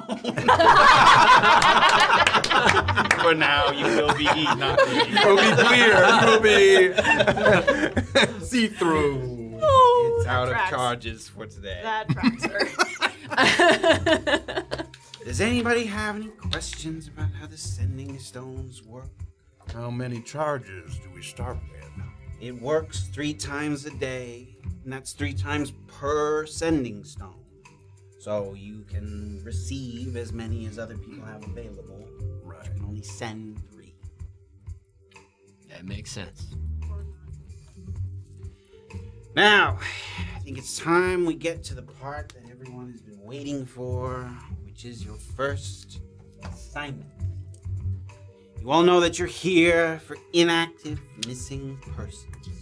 It means cases that people have given up on or otherwise discarded because they could not figure out what happened. These cases are all at least a month old, but all less than a year old. Beyond a year, things either work themselves out or local law stops asking about them. If they're less than a month, they probably haven't been made inactive. You all ready for your first assignment? Yes, sir. Yes. Cannot contain myself. Good. Because your first assignment is to pick your first assignment. Ah. May I? 15 cases from the past 12 months, all of them inactive, missing persons. Go ahead and pass a few around, familiarize yourself with the look of these files, because they are all you will be looking at for the foreseeable future. You can only manage one at a time. Give it my full attention. Here's how this is gonna work. You're gonna take a look at these files, and as a group, you're gonna decide which one to take. I suggest you don't all read every single one, because that would take a lot of time. Divide them up, maybe 2 or 3 a person. Each of you select one, and then maybe pitch it to the group. That's just my own thought. But whatever works for you. You have an artist's sketch of each missing person. You have a base file that includes a bit of information. You have an official report. You have a list of exhaustive efforts conducted by the agent, and then you have some unofficial agent notes that they might have given their thoughts on the case. As he's describing that, you guys are looking at these files. And we're going to take a little look at one just so we can break down. Wow, This is insane. You should Luke- roll the whole fucking Luca's a campaign. little annoyed, but this is the coolest thing I've ever seen. Crazy. So cool. Guys. Somebody throw out a name for me in one of your files. Oscar Keene. Ooh, yeah, that was good. Keen. Wow. Go ahead and throw your monitors on if you haven't got them already. Yeah. And we're going to go into reader view. We made a special thing that's easier to see vertical documents. Nice. This is what the case file front page, title page looks like. You have the case file number. Classification is always inactive missing persons. Has a sketch of the person. The date of the inquiry and the date of discontinuation tells you, again, right now the date is 16. What did we say it was? 16, 3/14. Yeah, so everything is, a year, a little less than a year to a month old, depending on the one. And then you'll get a couple things. This inquirant, this is the local law official that filed the request for help. Okay. It then shows you the position of the inquirant, and then it gives you a letter grade. And what that means is like how high up in their chain, because all the different islands have different hierarchies. So just learning like the title might not give you an idea of how high up on the food chain they are. So B's pretty high. That's like a major or a lieutenant or something. And then it tells you the lead agent that was originally assigned to it. From the O.E.I. From the O.E.I. So you as characters recognize all of these names. You've at least heard them or seen them around the office. So Shayla Scrivener is one of the O.E.I. agents. Tells you the name of the missing person. This is Oscar Keene that we're taking a look at here. Tells you the island that Oscar Keene or whoever it is native to. It tells you the town of origin, and it also tells you where the closest major city is. So Centris Falls is one of the major cities of Kuroalti, but he lives in Lower Falls, which is a little bit a ways from Centris Falls. Tells you what their occupation is, species, age, hair, eyes, skin color, physical notes that are of note that might help you identify them if you hadn't met them before. This is the important part. This is ascending status. When the agents first attempted these cases, one of the first things they always do is attempt to contact them via sending. That's the easiest way to find someone who's missing, is to reach out and say, hey, where are you? The new sending rules in 2024, we'll mention this. As long as someone has described the person to you, you can reach out via sending. There's no more of that like a creature that is familiar to you, which is a little mushy language in the 2014 rules. So the first thing an agent usually does is try to reach out via sending. And there's different classifications for what you receive back as a response. And NSU, this is one that you'll see the most in these files. And that means non-responsive status unknown. They didn't get a response back when they got sort of sending. That does not mean they're dead, because they could have voluntarily not responded. They could be unconscious in some way and unable to, sending allows you to send a thought message. So even if their mouth is bound or something, they can still send you back. But if they're unconscious, they can't send you a message. So they could be unconscious, they could be dead, they could be purposely not responding. Status is unknown. You'll see that one quite a lot, NSU. Does anyone have another one that's a non-NSU one? Yeah. Go ahead. RUU, responsive, unintelligible, or unhelpful. Yeah, so that means someone's responding back, but their mind might be a little gone, like they might be responding with nonsense. They could be giving you sort of cryptic or strange responses. So it usually means that they're impaired in some way and aren't responding in a coherent way that's helping you find where they are. Sad. It could be magical manipulation. Something could be, afflicting its mind that's causing it to be unable to coherently respond to you. Does anyone have another one? Yeah. What is NSF? So non-responsive spell failure. Spell failure. So the spell will fail, and you can tell that the spell fails if certain conditions are met. Does anyone have the sending card on them? The sending spell? No. Do you have the sending spell? So you can. You want me to read it? Yeah. You send a telepathic message of up to 25 words to a creature you have met, or that has been described to you by someone who has met it. The target understands the meaning, hears it in his mind, and can reply immediately in the same way. If it knows you, it recognizes you as the sender. The spell works across any distance and planes, but there's a 5% chance it fails if the target is on another plane. There's one of the possibilities. So if they're on another plane and you low roll your sending, you could have a spell failure returned. Keep going. And you know if it does. After receiving the message, the creature can block the spell from you for 8 hours. That's another thing. So if the creature chooses to block your sending because they are afraid of you or don't know what's going on or have been threatened in some way, they can block off sending from you. But that's after the first one. It is after the first one, yes. Would be a non-response, and then they would, if they got blocked after that, they would say. That's correct. Yes, there usually is a distinction. I think there might be a file in here somewhere that says like intentional obstruction is one of them, and that means they were able to reach them via sending, and then subsequent attempts were blocked. So they're assuming that they're blocking it on purpose. Yeah. The other way that it can fail is by if there's a spell blocking it. There's certain spells that block divination magic. So if if it fails. So if you get a spell failure back, it could be that they're on another plane. It could be that there's a spell or a magic item that's blocking the signal to them. So those are ways that might be the classification. Wait, but the one where they block it, you know that they're blocking it? You do. You know that they're blocking it, but you get a message through first. So you can tell when, you can usually have a good idea if it's intentional or not, because the message went through the first time. If we sent something and were able to reach them, it went through, and then a second attempt, it's blocked. Is there a possibility it wasn't them blocking it, but something happened, a circumstance around? So it's not like a definitive, they just blocked us now, but yes, there's something going on. It could be that after the first message, they walked into a place that blocks magic, or someone afflicted a spell on them that stopped magic from reaching them. So yes. So that's a very important sort of starting point for the case to understand sort of how the person is reaching or not. Then we're not going to go through every single part of this, but it gives you a case summary. It's always less than one page, a couple paragraphs about what the nature of the case is, how they went missing, how they might have, what tactics the agent might have tried, how local law enforcement went about trying to get in touch with this person or reach them. There's then a list of exhaustive efforts. These are spells that the original agent already tried to use to discern where this person was. Most of them will have some degree of zone of truth. The agents go and they ask a few people if they'll talk under a zone of truth. They'll say, we eliminated this person from suspicion because they were honest and open, under a zone of truth. They might say they used some other spells. You can see there, detect thoughts, disguise self. They tried to sort of blend into the locals to see if they could glean any additional information. They made a note of that. And then after the exhaustive efforts, there's some informal agent notes. So after the official report, the agent will give some casual thoughts. Again, it might give a little more insight and detail because they might not put everything into the official report, so you get a sense of what they tried and how frustrated they were, or whether they thought they were close or whether they thought they had no clue. That's all stuff that might find itself into the informal agent notes. Cool. And you guys have 15 cases to pick from. That's so cool. Holy cow. Holy shit. All right. And is this flavor? Or does this mean that there's a...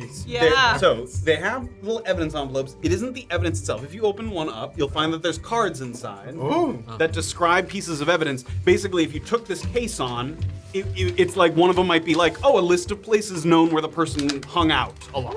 So you would be able to immediately get that as soon as you took that case. What is this case? It's a case of the cat asshole. This is a vandalism-related case, and they made sketches of what the vandalism was. Oh my god. Wow. I want those at the end of the campaign, please. Those are going to be new You arts. may have. Oh, not that one. We're doing that one, guys. Put it up. We're doing a hard one. We're doing that one. Anthony, held it so you can see it. I want to Case that that one. gets us All right, well, banned the first from one Twitch. was the Karakinos. And then the couple more of that, but this was... That's crawl in. wild. That's like a Willy bump. That is wild.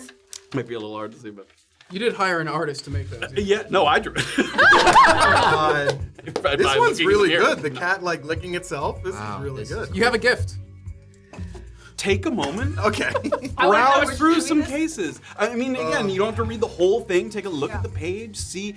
And once again, I said this before the campaign sort of started. You guys can pick cases based on any criteria you want.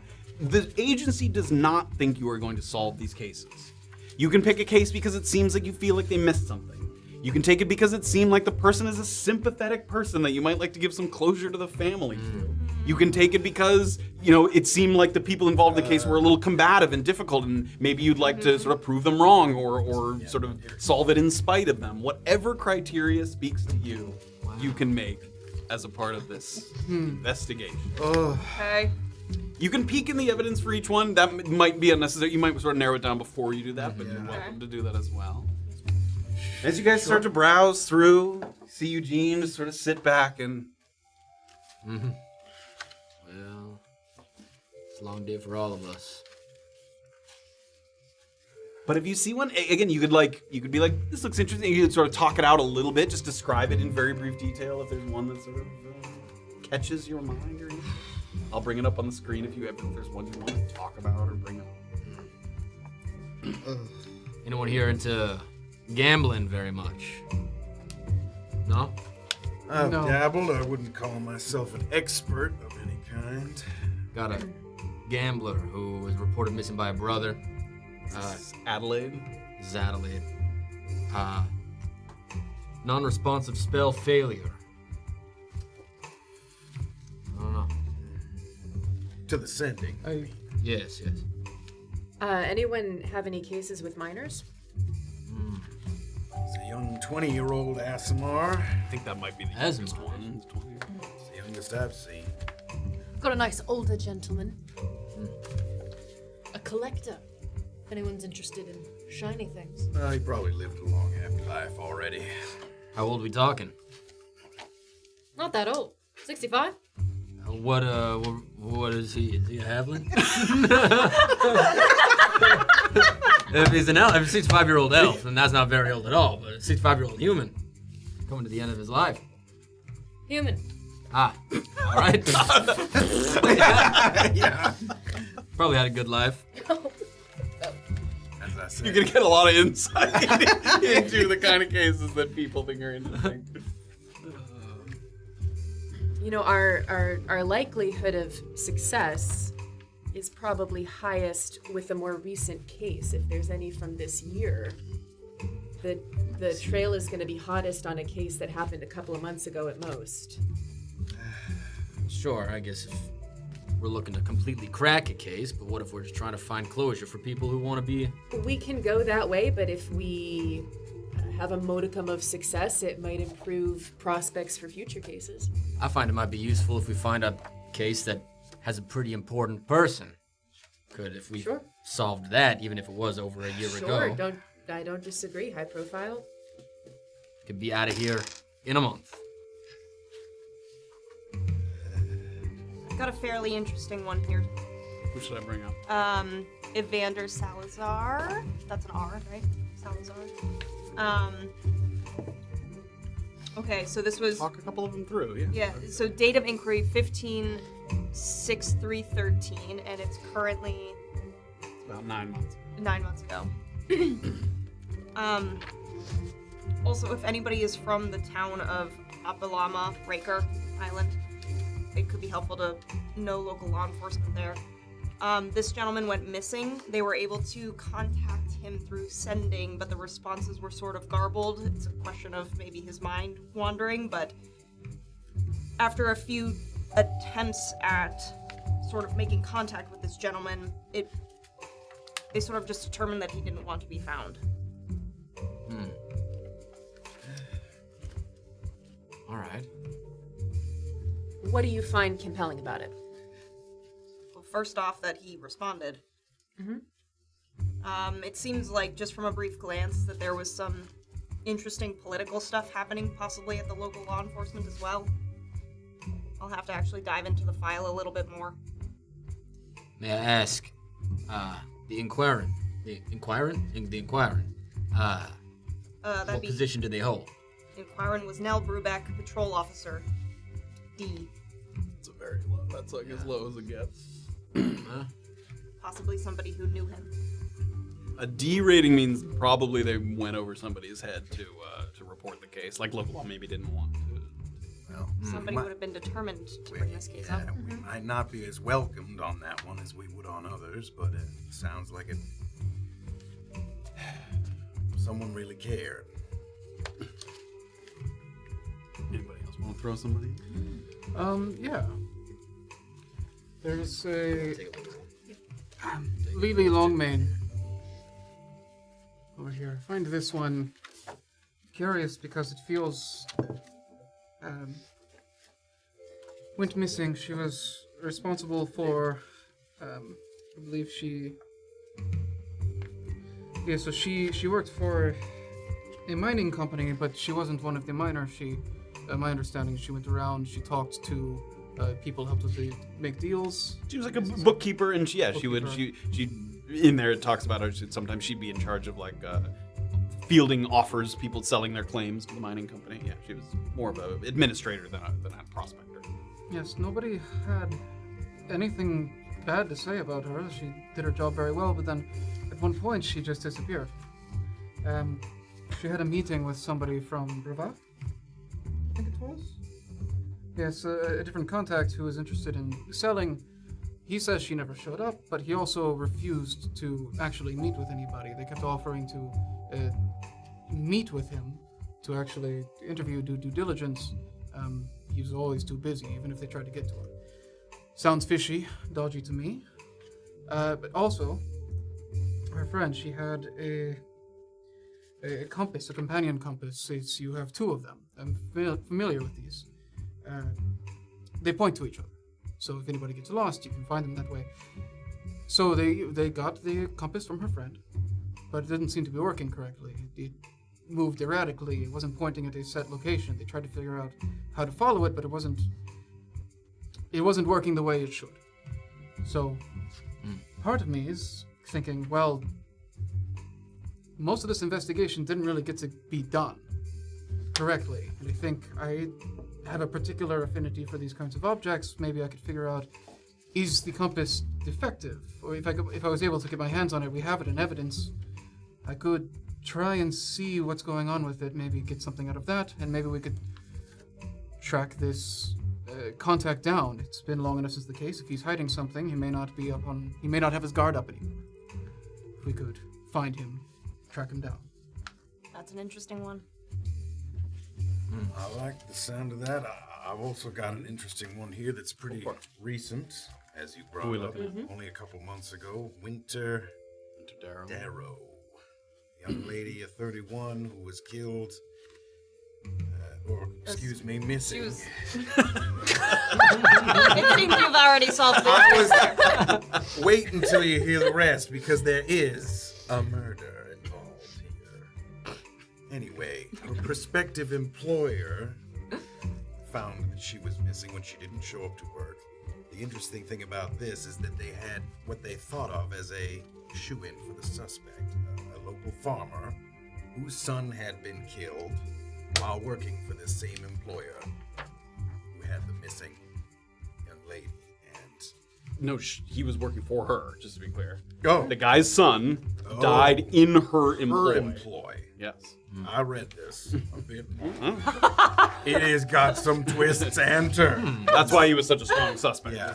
His son was working at her falconry. At her falconry. Yep, and he died during that in an accident. Despite the zone of truth, a clairvoyance, even speaking with the birds at the falconry, they were not able to pin down. And it seems that once they lost the thread on that one suspect, they might have just let the rest of it go.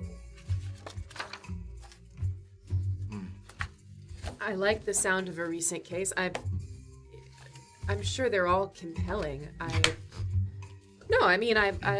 I'll take on anything. I don't have a strong preference. I do think it would be strategic to take on something where we've got a high chance of success, or as much as one can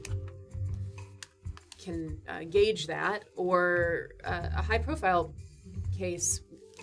Again, with the idea that we might be able to get something from a first investigation.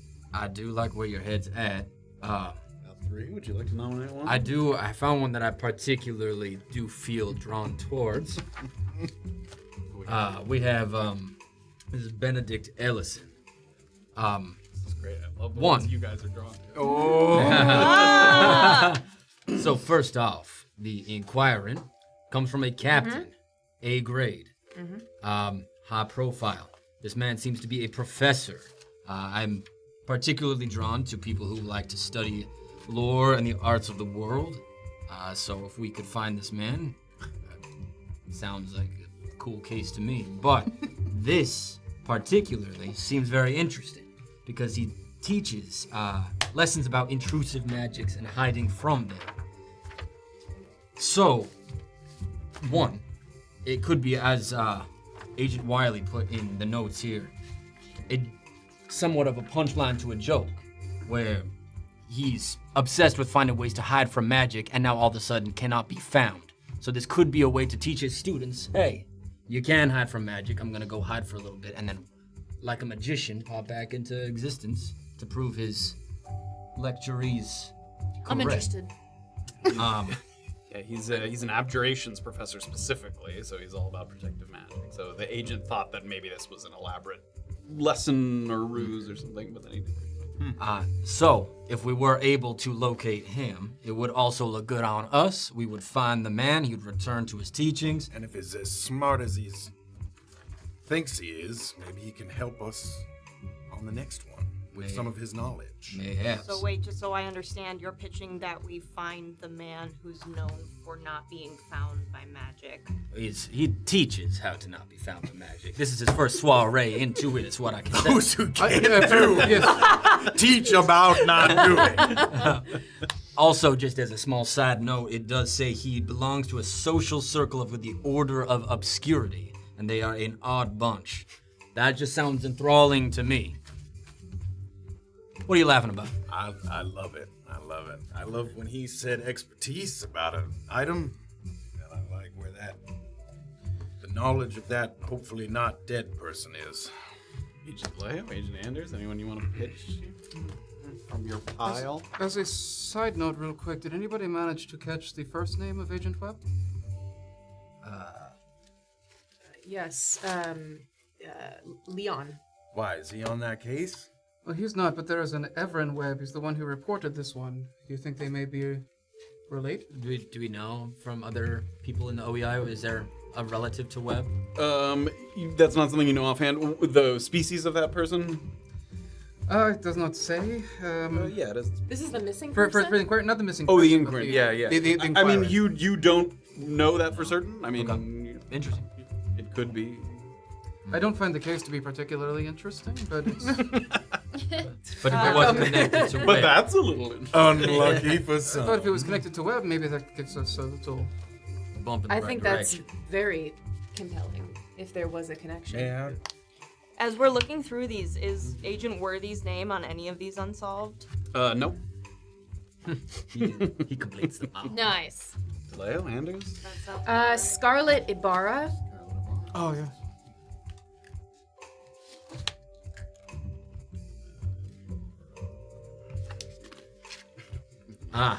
Another captain. Another captain, and I confess I haven't read anything about the case yet. It's an interesting But one. I would like to know why you chose it then. A captain, high profile person in charge of it. Understood. Give you a brief rundown. Miss Spur was reported missing by fellow members of her convent. Lives in this sort of secluded convent in the mountains. Multiple people reported seeing her retire to the observatory after an evening of sundering fates, one of several rituals performed during the weekly osmosis assembly. The sort of twist with this one is this sort of convent, that the little community of people who lives in the mountains, they do this ritual every week called osmosis, and they sort of inhale some narcotic substances that makes it, they don't remember what happened that night. So then no one could track what happened, like where she went off to, or she went missing, and they thought, initially when they got there, the agent thought that people were lying or covering up a murder, but they didn't remember. They couldn't remember what happened. There's a lot of zone of truth, and they don't think they can trust any of it. The sending status is also non-responsive intentional obstruction, so it's a little, I see. there's something there. They think she may be paranoid and may have ran away. Well, I've never visited Ackermanicus, but they are a small island, so could be easy to find information, a quick in and out. If we're looking for a quick high profile, maybe.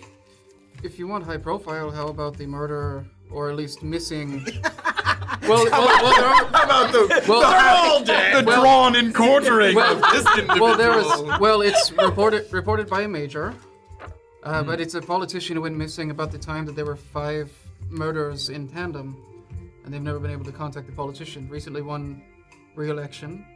There's some dodgy things. Looks like the transportation company that was supposed to pick her up said they were told that morning they didn't need to pick her up, but then the people at the event she was leaving, said she got in a carriage. So it seems like that's a place to start. That sounds like Pardon? one of the- A bunch of bodies turned up, but hers didn't. Pardon me asking, but does this have anything to do with your interaction with fellow politicians? They're trying to clear your name in politics. No, I don't deal with politicians like this. Diplomats are not elected. Matt, I have a stupid question. I'm sure it's not. Throughout these case files, all caps, Misper. That's missing person, right? Missing person. Right. I was like, to them as- there's a Misper in my file too. I got it. Mine as well. I got it. It's Misper every Where time. did you see that? Agent They Misper refer doing to them that, in the like descriptions. Yeah. Yeah, wow. I thought I had already cracked the case. Agent Leyo, is there one that caught your attention? Frankly, I'm more interested in the professor, but That's okay. I like a sneaky guy I could learn something from. Stinky? Sneaky! Sneaky! All right. Sneaky guy I could learn something from. But I've got one that's quite recent, if that's of interest. Discontinued only a couple months ago. Otis Manon? Otis Marin. Marin? All right. Doesn't seem like there was quite a lot of effort put in, to be honest. Fellow's a herbalist. Goes missing. They think they have a suspect. They zone of truth the suspect. And then they have no more suspects. And that's kind of it. The suspect had a bunch of his stuff in her house, so they thought it was her, and they accused her of it. But then they zoned of truth her, and she said that she found them out in the sort of woods and forest where he's been known to explore. It turned out that that seemed to be true. How do you lose a whole Goliath? He's a wandering type. Probably the Could be same way nice. as you lose a tiefling or... But they're so big. Maybe it'd be easy. What's the sending status? NSU. Non-responsive status unknown. All right. Classic. I will say, also where he is from, in Megir, they are not too kind to O.E.I. agents, and I do like a challenge when it comes to interpersonal interaction. So that does draw my attention. If it You helps, appear I to make be every... picking some of the cases that would be the most challenging to come up with solutions for. I believe in the strength of this crew. That cockroach over there, you guys handled it brilliantly. Was that a difficult social situation?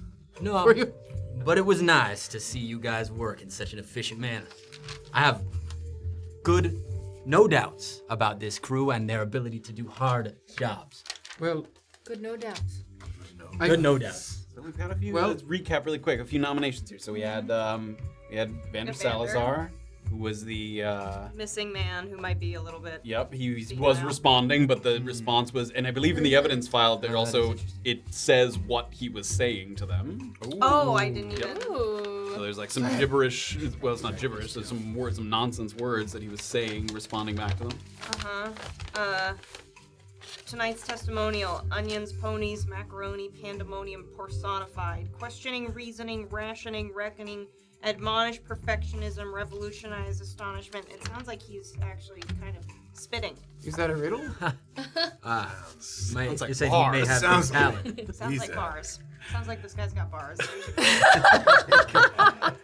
We had Otis Marin, who was the sort of herbalist who went missing and had a strong suspect who turned out Strong suspect. Recent. Yep. recent. Breath of fresh air out in the woods. Opportunity. We had the Right. professor, the abjurations professor, Benedict Ellison. Ellison, who sort of did demonstrations and lectures on how to avoid being detected and seems to have gone missing. Also could be kind of cool. We have the student roster for who he taught, so we could have quite a few people to interact with and get information from. That's my vote. We have which one was sort of piqued your interest? That was it Well, the long main one? I think I could particularly help with Lily Longmane. However, with the yes. politician, I just noticed this was discontinued last month. That was pretty recent. High profile discontinued. High last profile month. missing politician during a string of serial killings last month. What's the location? Aholtsu. Big Island. Yeah, Aholtsu. Aholtsu has a couple because it's a very, very big island. Yeah. What are they rating for O.E.I. sentimentality? They're fine with the O.E.I. It's a big place. So. And then we had Scarlet Scarlet, Ibarra, yes, the little convent in the mountains who people can't really remember what happened. which was an intentional obstruction. Yeah, so sending you know that status. she's alive. and a high-profile inquirant captain, level A. And we had Winter. Winter, yes, the one that. Who's the father of a murdered former employer.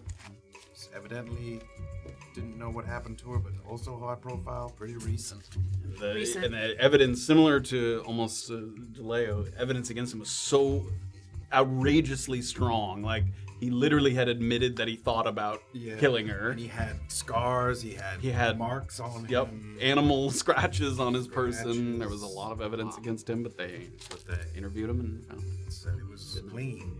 That one does tug at the heartstrings. It does. And I doubt that she is just... She wouldn't have left her falconry. What was the sending status? Unresponsive. Non-responsive. Status unknown. And the island? Sorry. This is... Give me Leyo. Ooh! B, level B. All right. I vote for the professor. I would say... I do like the professor, but... Or the politician. Recent. And I do like the idea of... I mean, I know you weren't very upfront with it, but you did have trouble with a politician. So, if we could do something good for you... I didn't have a problem with the politician. I have a problem with the moral fiber of the people that he represents. Oh, he had a problem with you, and he made that very clear. He has to a lot everyone. of problems. All I'm saying is, I might be leaning toward that one as well, to help clear your name in the politics world. Get you out of here. That'll have nothing to do with me. They won't do anything from me. I simply think that this is something that... It hasn't gone very cold yet. There clearly is some kind of answer, whether it's just finding the body or figuring out what else is going on. I think high profile and not going cold yet are two great boxes to check. We could also say another high profile, and I do think with that being such a small island, another good one to just start. Our first case, small island. And this one did have an intentional obstruction, so it wasn't just a failure on the sending status. Right. It's very likely she's still alive. I wouldn't say that, but... I don't know how we want to do this. We want to do it by voting process. I am still partial to the professor, but... Flip a coin? I got roll one. a Flip a dice, coin you 6 say? times. Sorry, are we Or down roll a to dice 2 or or something? 3? Appears as though we're at 3. Professor? Politician. Politician or convent. Or convent. Is there one out of those 3 that we are leaning most away from? If you are really not worried about politics, then I would rather not take that one. I am worried with doing a good job. All right. Well then, Sounds maybe like we're down Well, to then 2. fuck that shit. All right, all in favor of the professor. I know you were drawn to the Falcon. That's professor then. That's a majority. Well, there's 3. There's 6. Oh, I guess we could tie. I guess All right. that's true. So 3 and 3. So just one coin flip then. Well, it may not be a tie. Did you not? You didn't want to add Winter to the mix? I thought that one had some compelling. Oh, I don't think we need to go to Nope. Lamaleo. Ah, I see. I think we're fine on that front. Okay. In that case, I changed my vote. I want to hear that In one. that I think case- I'd like to put this That forward one again. sounds Pass that pretty. to I'm sorry, do you have a problem with them? Enlighten Oh, us. it's just where I'm from, and nothing much interesting happens there. So Are you sure it's nothing else? This People sounds went pretty missing interesting. and got murdered. Do you know any of the names in here? Take a look. What if they're friendly to your family? would I know anything? Give me the inquirent's name Inquirent is Mabel Pickett. and the rank there. Is that the mid Oh, guard? Midgard. Yeah.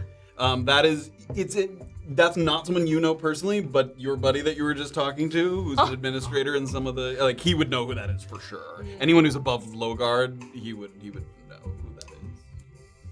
So you have someone you can. He does not want to touch it. She does not want to touch it.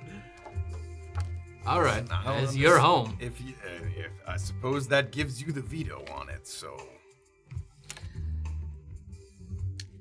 Any contacts that I have, I'll have in a week. All right. So then we're just back down to the convent and the professor. You said it may not be, were you not going to vote for either or? 'Cause you said I'm sorry. So the politician is out, or? Oh man, that was heartbreaking to watch. You want to do that one. Oh my goodness. I'm I will merely change trying to- my vote to the convent. All right. Convent. So that means that's majority vote, yes? Convent. All right. That one would be What fun. is the convent? We can take a closer look. At, I asked if the politician was out, and you're like, okay, so the convent or the... I'm just trying to get an answer. You pop boy. I fear. This is how we roll in the I.M.P. I fear. You guys are like, all right, let's flip a coin, and the administrators are walking in as you're like flipping a coin to see which case you take on. I owe you a gold piece. All right. I do fear maybe the politician is out of. We can take a closer look at some of the strong contenders here. Okay. This is going to be a chunk of this campaign. Yeah. Oh, okay. Choose carefully. Pick one that is of interest to you guys. Scary. Who's got the? I've got the fire? Scarlet. All right. I've got Scarlet. So Scarlet's a dragonborn from this little island here. It's called Soot Summit. It's on Akmanukas, which is a very, very, very small island. She is non-responsive intentional obstruction. So, it's possible they haven't used sending in a while, but when they last used sending, she was alive. And she intentionally obstructed the signal. They could tell that she did that, so she certainly was alive the last time that they reached out to her. There's a condition here, it says absconded. When someone's still alive, it says either displaced or absconded. And absconded is voluntary, displaced is involuntary. So it was their estimation that she left on purpose, like she wasn't kidnapped. So that she, for some reason, left this convent and disappeared and didn't want to be found. So that was the sort of... Sorry, that is kidnapped? Absconded is... No, absconded is you left voluntarily. You left. What's the Displaced other? is you Displaced. were taken from your place of Okay. life. Let's take a little look here. Miss Purr was reported missing. Miss Purr, that is the missing person, was reported missing by fellow members of her secluded convent after she could not be located anywhere on the convent grounds. Multiple people reported seeing Miss Purr retire to the observatory after an evening of sundering fates, one of several rituals performed during the convent's weekly osmosis assembly. Agent noted the witness accounts from assembly attendants should be treated with a low degree of confidence when congregating for osmosis. Members of the convent ingest a narcotic known as truth dance, a diluted compound containing traces of truth serum, and death dance, which is a poison that doesn't have an effect on humanoids normally. Truth dancing, as they refer to it, can cause the user to experience any or all of the following effects: hallucinations, blackouts, exhaustion, memory loss, false memories, paranoia. Reports from truth dancing attendants were frequently contradictory and occasionally outlandish.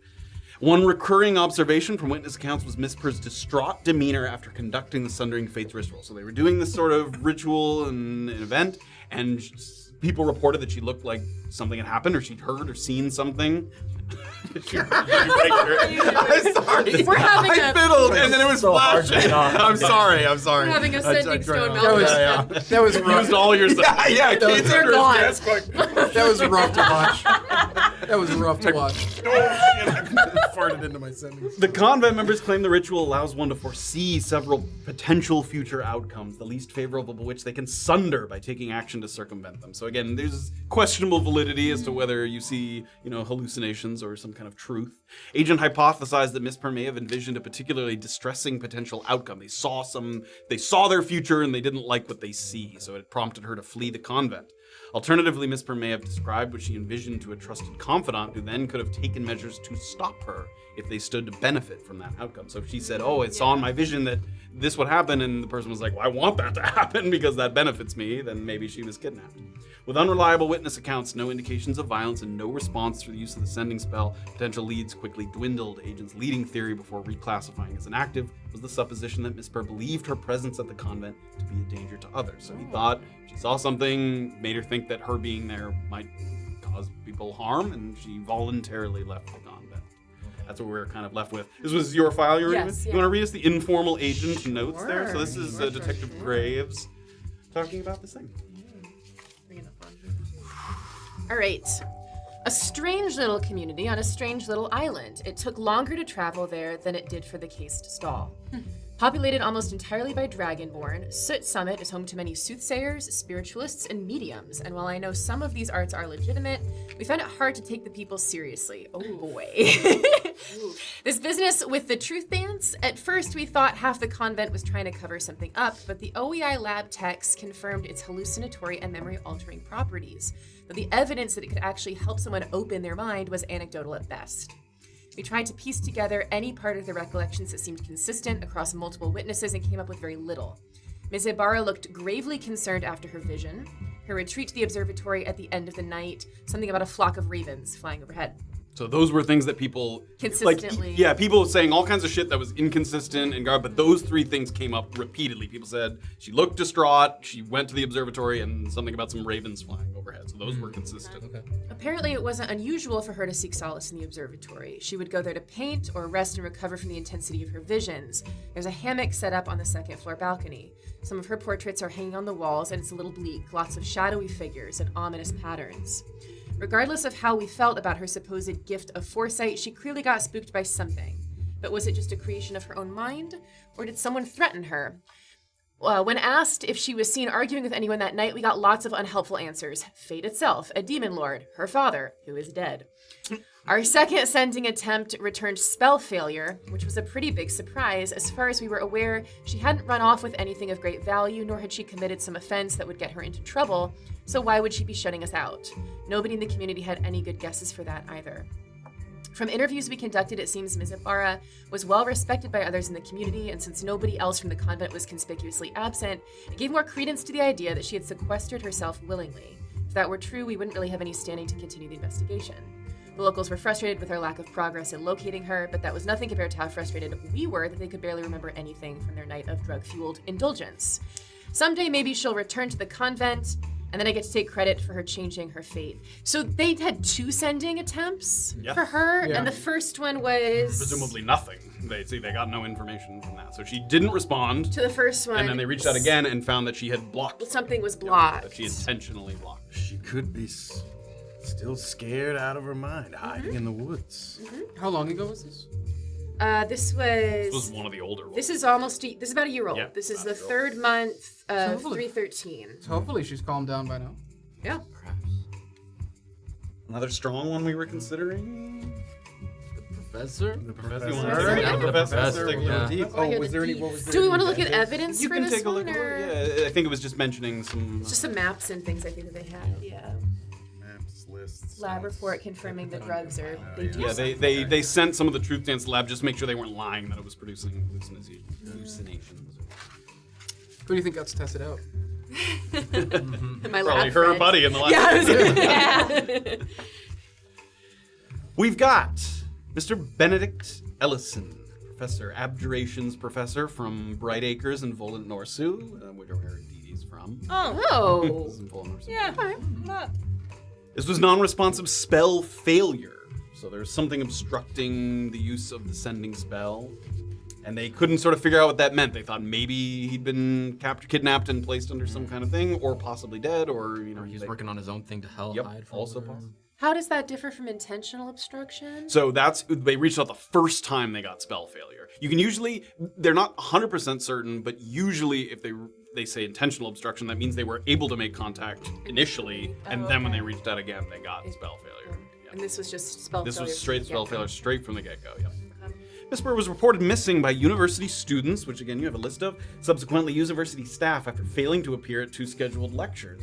Students initially believed the first absence to be a stunt or an abstract lesson, as the lecture was the first in a series on concealing oneself from intrusive magics.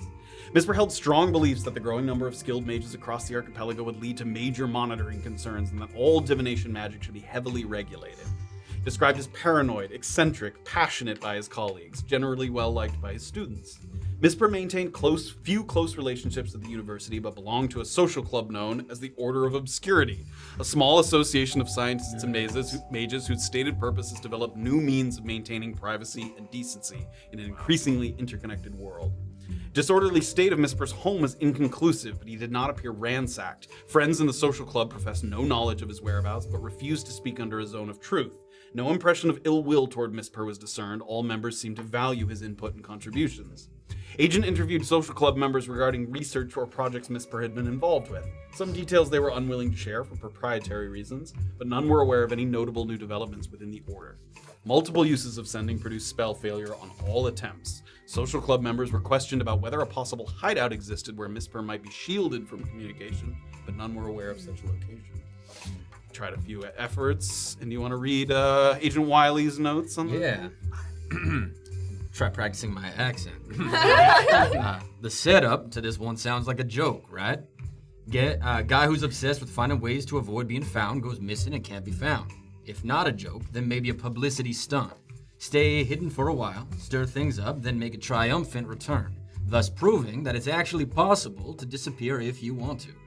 Leaving a student in the lurch was a legitimate reason for concern. However, by all accounts, he was very dedicated to providing tools for the next generation of mages to protect themselves and their privacy. If it was a ruse, he probably could have picked a time to do it that was less disruptive to their education. Professor Ellison's primary social circle was the Order of Obscurity, and they're an odd bunch, no doubt. Rebuffing our request for a zone or thought detection felt more like a matter of principle than an attempt to obfuscate the truth. But it wouldn't shock me to learn there was something they weren't telling us. The strongest case for the Order's non-involvement in Professor Ellison's disappearance was his standing at the university. Among those in the Order, he was the most skilled mage and the one with the best access to equipment and funding. So his disappearance was a detriment to their continued research. The professor's home was a complete mess, but we didn't see any signs of struggle. Several arcane locks had been set up to protect various cabinets and containers, but after dispelling the abjurations, any objects or writings found within seemed unrelated and unhelpful, including quite a collection of mediocre poetry. With sending kicking back failures on every attempt, we considered the possibility that Professor Ellison was repeatedly casting a non-detection spell upon himself, which led us back to the publicity stunt theory. If that's what is actually happening, they don't need the O.E.I's help. They need a new professor that isn't such a nut job. To explore an alternate theory, we thought maybe there was a hideout where the location itself was shielded from divination magic somehow. I've read about spells like Private Sanctum that theoretically could produce this effect, but there was no indication Professor Ellison had achieved the necessary level of magical proficiency. It's a very high level spell, so it's extremely small, the number of people that are able to cast that spell. In any case, nobody at the university or the Order had any notion he was attempting such a feat. Unless Professor Ellison decides to step out from behind the curtain to take a bow, or someone new comes forward who knows him from outside of school or the social club, there isn't much more to go on. How long were they on that case? Let's see, date of inquiry was the 26th, 9/26, and then ended 10/17. So that would have been what, about what are we at? 1 month 3 right now? So about 5 months ago. But that investigation only lasted like a month, right? Less than a month. Less than a month. Okay. Which isn't that I want to make sure I'm 3 doing weeks. that right. As someone who went to university and studied spellcasting, is the Order something I've heard of before? Like That you've never heard of it. Wherever you went to school, that seemed like a local social it's not club. like That's a not like frat. it's not like a conspiracy across the continent where Okay. there's The Illuminati. Yeah. And is that's Masons. him and his students, or that's that's people that's outside. They're something not even other professors. He's the only professor that they could tell that's in this order of obscurity. Did they take any of his writings? Actually, so Other than personal the poetry? effects. We have a bunch of things, but yes, assorted poetry is on here. I'd love to You read can it. look at those. If you take that case, you can read some of the poetry. This is interesting. There's prosthetic limbs that were taken, some gemstones, a hat of wizardry, an actual magical thing you can wear, a helm of awareness, another magical object. He had several magic. So a bunch of interesting personal effects and student roster and Order of Obscurity as well as all listed under the evidence. seems like a great challenge. I do like a challenge. One more you want to throw into the pot? The politician. Let's take a look. This is Deshi Param. I don't think I actually said the name at this point. All right. All right, I'll read the case summary, and then you can give us the notes. Miss Burr was reported missing by her husband one day after not returning home from a fundraising event. The husband assumed the event ran late and that she stayed overnight at her friend's estate where the fundraiser was held, but after speaking with the friend, he learned that Miss Burr had left the event at an expected hour. He did it. Over the next 2 days, 5 additional citizens of Humbor, the town where this is taking place, were reported missing. By the end of the week, the corpses of all 5 had been discovered, all mutilated through removal of the jaw, presumably to prevent the usage of the Speak with Dead spell. Miss Burr remained unaccounted for during that time. So she went missing as well as 5 other people. All 5 except for her were found dead one place. all in this one town. Yep. And so they all had the jaw removed to prevent Speak with Dead. Potential connections between the 5 victims and Miss Purr were unclear. Initially, Miss Purr's disappearance was treated as related, but the corpses of the other 5 victims were not hidden. It appeared the culprit either intended the bodies to be found or did not care if the bodies were found. Miss Purr is a military veteran and well-respected among her peers, though her recently won election was fiercely contested. 3 other candidates in the running. Citizens recalled frequent denigration and attempts at character assassination, most notably between Miss Purr and the runner-up candidate. Agent conducted numerous interviews with friends, family, associates, political adversaries, and citizens noted as vocal opponents of her policies. All interviewees were fully compliant and gave little reason to suspect their involvement. The town appeared united in their genuine shock and horror at the deaths and disappearances. Agent attempted to retrace Miss Purr's potential route home from the fundraising event and found no anomalies.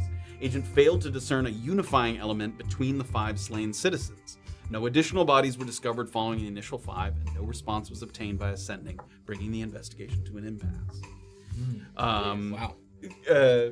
Just to say, Zone of Truth is utilized with consent on 9 subjects, most notably Miss Purr's husband, the host of the fundraising event, and the runner-up election candidate. So the husband voluntarily spoke under Zone of Truth. He still did it. They never asked him if he did it. I didn't kill her with a knife. or a spoon, or a fork. Those are the 3 options. Don't ask about sports. Don't ask about sports. Detective Goldpike's thoughts on the matter? Everything about this case somehow felt both coincidental and intentional at the same time. Was it relevant that she'd recently been elected when none of the other victims are public figures? Why was she the only person among the missing not to be found? Was her disappearance even related to the other victims at all? Mrs. Parham was the first to be reported missing, but from interviews conducted and timelines assembled by local law, that doesn't necessarily mean she was the first to be abducted or killed. Some were reported later simply because they lived alone or had jobs where it wasn't unusual to not hear from them for a day or so. We estimated that all victims were killed within 48 hours of each other, and all of them in the general vicinity of their homes, but not actually in their homes. And not connected. A nearby forest, a riverbank, out in a cornfield, etc. The areas around Mrs. Parham's home, the fundraiser estate, and the roads between were searched extensively to no avail. The given facts gave rise to some popular early theories. One, that Mrs. Parham was the murderer, given that she vanished and her body hadn't been found. That's what I was going to say. 2, And then her husband killed her. After he found out. he's like, you can't kill these people. I was gonna kill them. 2, that it was actually a series of coordinated suicides. And 3, that there were multiple killers, given the succinct timeline of abductions. We felt confident dismissing theories 1 and 2. As a public figure making rounds, her whereabouts were well accounted for prior to the fundraiser, and some kinds of coordinated suicide pact didn't match up with the nature of the victim's injuries, which in most cases was a single blunt strike to the side of the head. Theory 3 had merit, and we couldn't rule it out, but with no obvious connection between the victims, what motive would bring multiple perpetrators together for such an organized series of attacks? Given recent events, we felt a political motivation was worth considering, but this wasn't exactly the Alhatsu High Parliament. There had never been a violent attack on a council member in the town's history, and even with the mudslinging, I'm not sure Mrs. Parham's stated policies were so radical as to be worthy of abduction. We also looked at the transit service that was supposed to pick Mrs. Parham up from the fundraising event.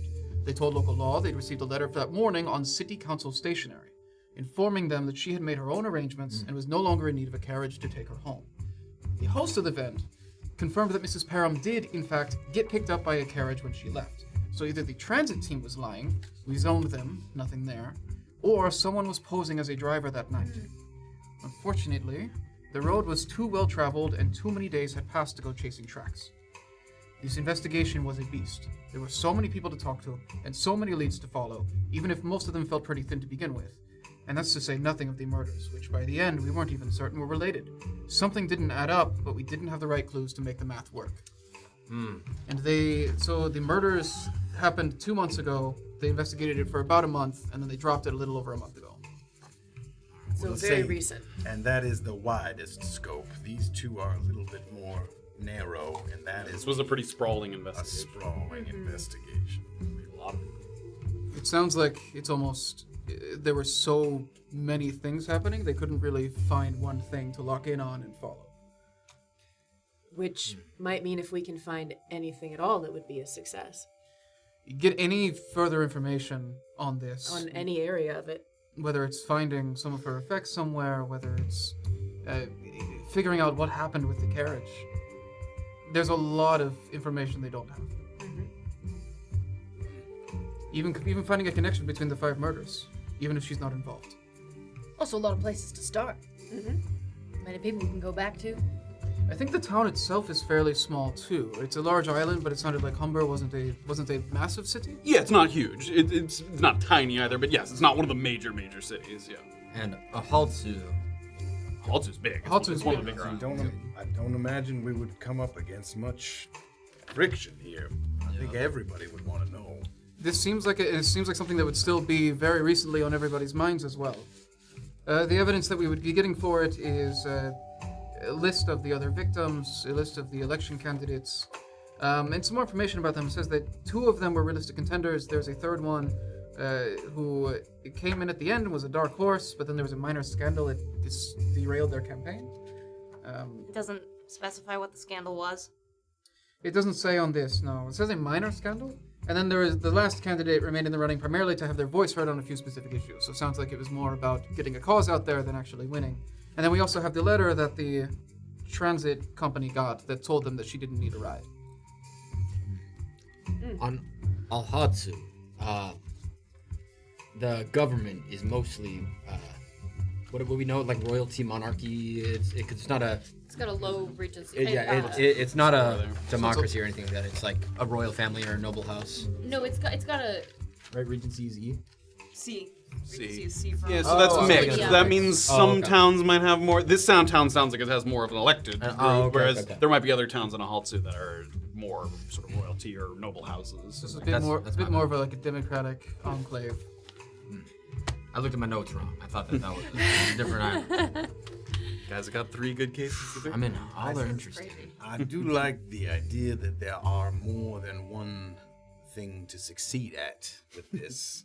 There is a bit more of a narrow scope of we either crack it or we don't with these others. Agreed. If I may, just looking objectively at these 3, the convent one seems, while all of these I wish we could do all of them, seems the least priority as far as the politician one. Many people murdered and dismembered in some ways, and that is quite a heavy case. And the professor, while it could be, he's quite learned and a upstanding man, but if he's doing all of this to be cheeky, then we'd waste our time on We're gonna be so mad. I will kill him. So you're saying you change your vote to the politician? As far as impact that we could have, I feel this one probably has the most dire of stakes. There's clear foul play here. Something awful happened. Yeah. As far as impact our success could have. As also, The most potential. yeah. Agreed. I love you, Benedict, but I think I'm siding with Deshi. Deshi. So that's 3 votes for Deshi, I hear. It's where I'm at. Sold. How about you? Again, there's 6 people in this group, so 3 people does not make a majority Oh, vote. that's why I wish she to just ask. made a 4th. Oh, you weren't one of the original 3. But even if with a majority vote, I'd like to know. I haven't heard much from you, Deedee. Deshi sounds good. All right, that's 5. Who's the one out? You feeling okay? I love it. All right. Deshi. Should we wake up a man? Do we have a cleaning crew that could come in for that thing? While you guys are out, I'll see what I can find. So, what are we looking at? Deshi Param on Alhatsu. Interesting choice. I guess we'll get everything together and get you all on the dive line. All right. You need any equipment, you write down what you need and I'll take it over to Webb. And we'll get started. And that's where we're gonna end tonight's episode. Wait, that I music. needed you guys to pick so that I could prepare for the next episode. You guys have locked in on your I'm first excited. case. I think this is the right choice. I was like, I have no idea who they're gonna be drawn to. How many are there here? It's 20? 15. It's 15. Insane. This is so cool, man. Can you send us the case file? Yeah, like yeah, whatever's email. in there, so we can. Study up. Yeah, You guys can obviously. definitely Oh. take a look. What a cool. I'm excited by the fact that it's not really cold yet. I think Yeah, that's going to be recent, really helpful. Lots of opportunities Yeah. to succeed. Wow. Sorry, What Winter. makes me We can go to sad? Leyo next. Yeah, maybe we can. They're probably gonna stay missing. I'd like to see that for your Yeah, character. Time for Evander. What'd you say? I'd like to see that for your character arc. See what's I going would like on there. to go there later. We also have the case file. Let me check in with Matt about that. We can post the case file in the Discord. Yeah, the one that we're. Yeah. I assume that a lot of these, like, they're gonna stay missing probably, so it doesn't mean. Can't do somebody kind of pops up. I know. Deedee felt very sad about Mr. Oh, Salazar. Evander, yeah. I was a seem little interesting surprised you with- guys didn't go with someone who you went with an NSU, which means as opposed to someone who had responded or like you knew was still alive or had a good idea that they might still. Wait, was that was the one who He was He was giving spitting gibberish. Oh. Yeah. Garbled speech. Also, yeah, again, man. there was like local law like issues and the fucking evidence is just like there's a grave. It's not legal, but there's like a grave of people. Oh, wow. We wanted glory. We want glory. Yeah, we need to get out of here. You picked a high-profile motherfucking case. Well, again, widespread. People want us there. Yeah. It's gonna look so bad No, I if we think- shit I the think- bed Oh off. my God! Yeah. Aim high, my hand down. We talk to everyone every week. Tell us to fuck off, man. What's worse than the imp? That's where they'll send us. Yep. I don't know if there is. Cockroach cleaners. Yeah, whoever gets sent in to clean the carcass. Thank you guys so much for joining us. Oh At my Campaign 3. This was a phenomenal first episode. Started off with some action and came in. Yeah, your little badges. You can, Oh my god, the props, guys! So cool. Yep. Okay. With the imp. What did I do? Yeah. How do you? If you press it without holding it, it'll do like other effects. I can reset it. Let's not all do crazy. Oh, I'm so excited. So to use it, you have to hold. can't wait You want to No, hold to it turn down. it on. Yeah. There. Hold it to turn it on. And then you hold it to turn it off. If you short press it, it'll cycle through other shit. So when we use it, it's hold, be like talk, hold, and hold, wait for it to light, talk into it, and then press it again. hold again when you're done. You gotta wait Got for it. the dial tone. You gotta be good at flipping it so they can't read Light, that you're talk phone. into it, Read and then it. when you're done, You're like, hold it. hey, I yeah. must have held it for a long Oh, way. yeah. Hey, No, too short. O.E.I. official. If you do too short, it'll cycle through different Oh, I modes. like that. Okay. Finger over the imp. Yeah. hey. Finger over the Just make sure you finger the imp. Exactly. Yeah, you guys can choose to, flash your badges or not. That, some people, you might get the sense that some people don't want to talk to sort of an O.E.I. Do we have a badge similar to this as a normal O.E.I? You did. They took them Okay, from okay, you. yes. I wanted to make sure that Oy, oy, oy. all agents Yes, had them. yep. So we could. Who can forge things? Who's got a forgery kit? Oh, we're making other OEI things. I have a illusory script, so I can. Well, That's fun. similar. I have a calligrapher's kit, so I can. I have a forgery. I have a forgery kit as well. kit? Yeah. Wow. I say we go into this fraud first. Fraud first, baby. I'm Deshi's husband. Yeah.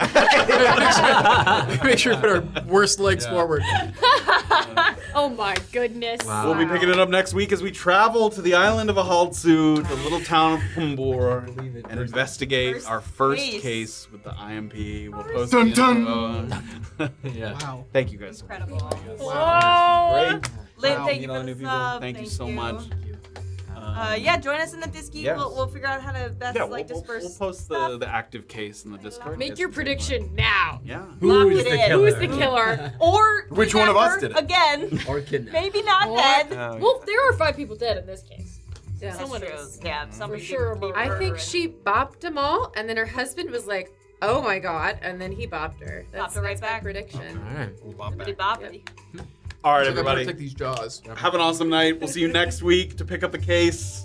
See ya. Bloody Be the Turnips. Oh!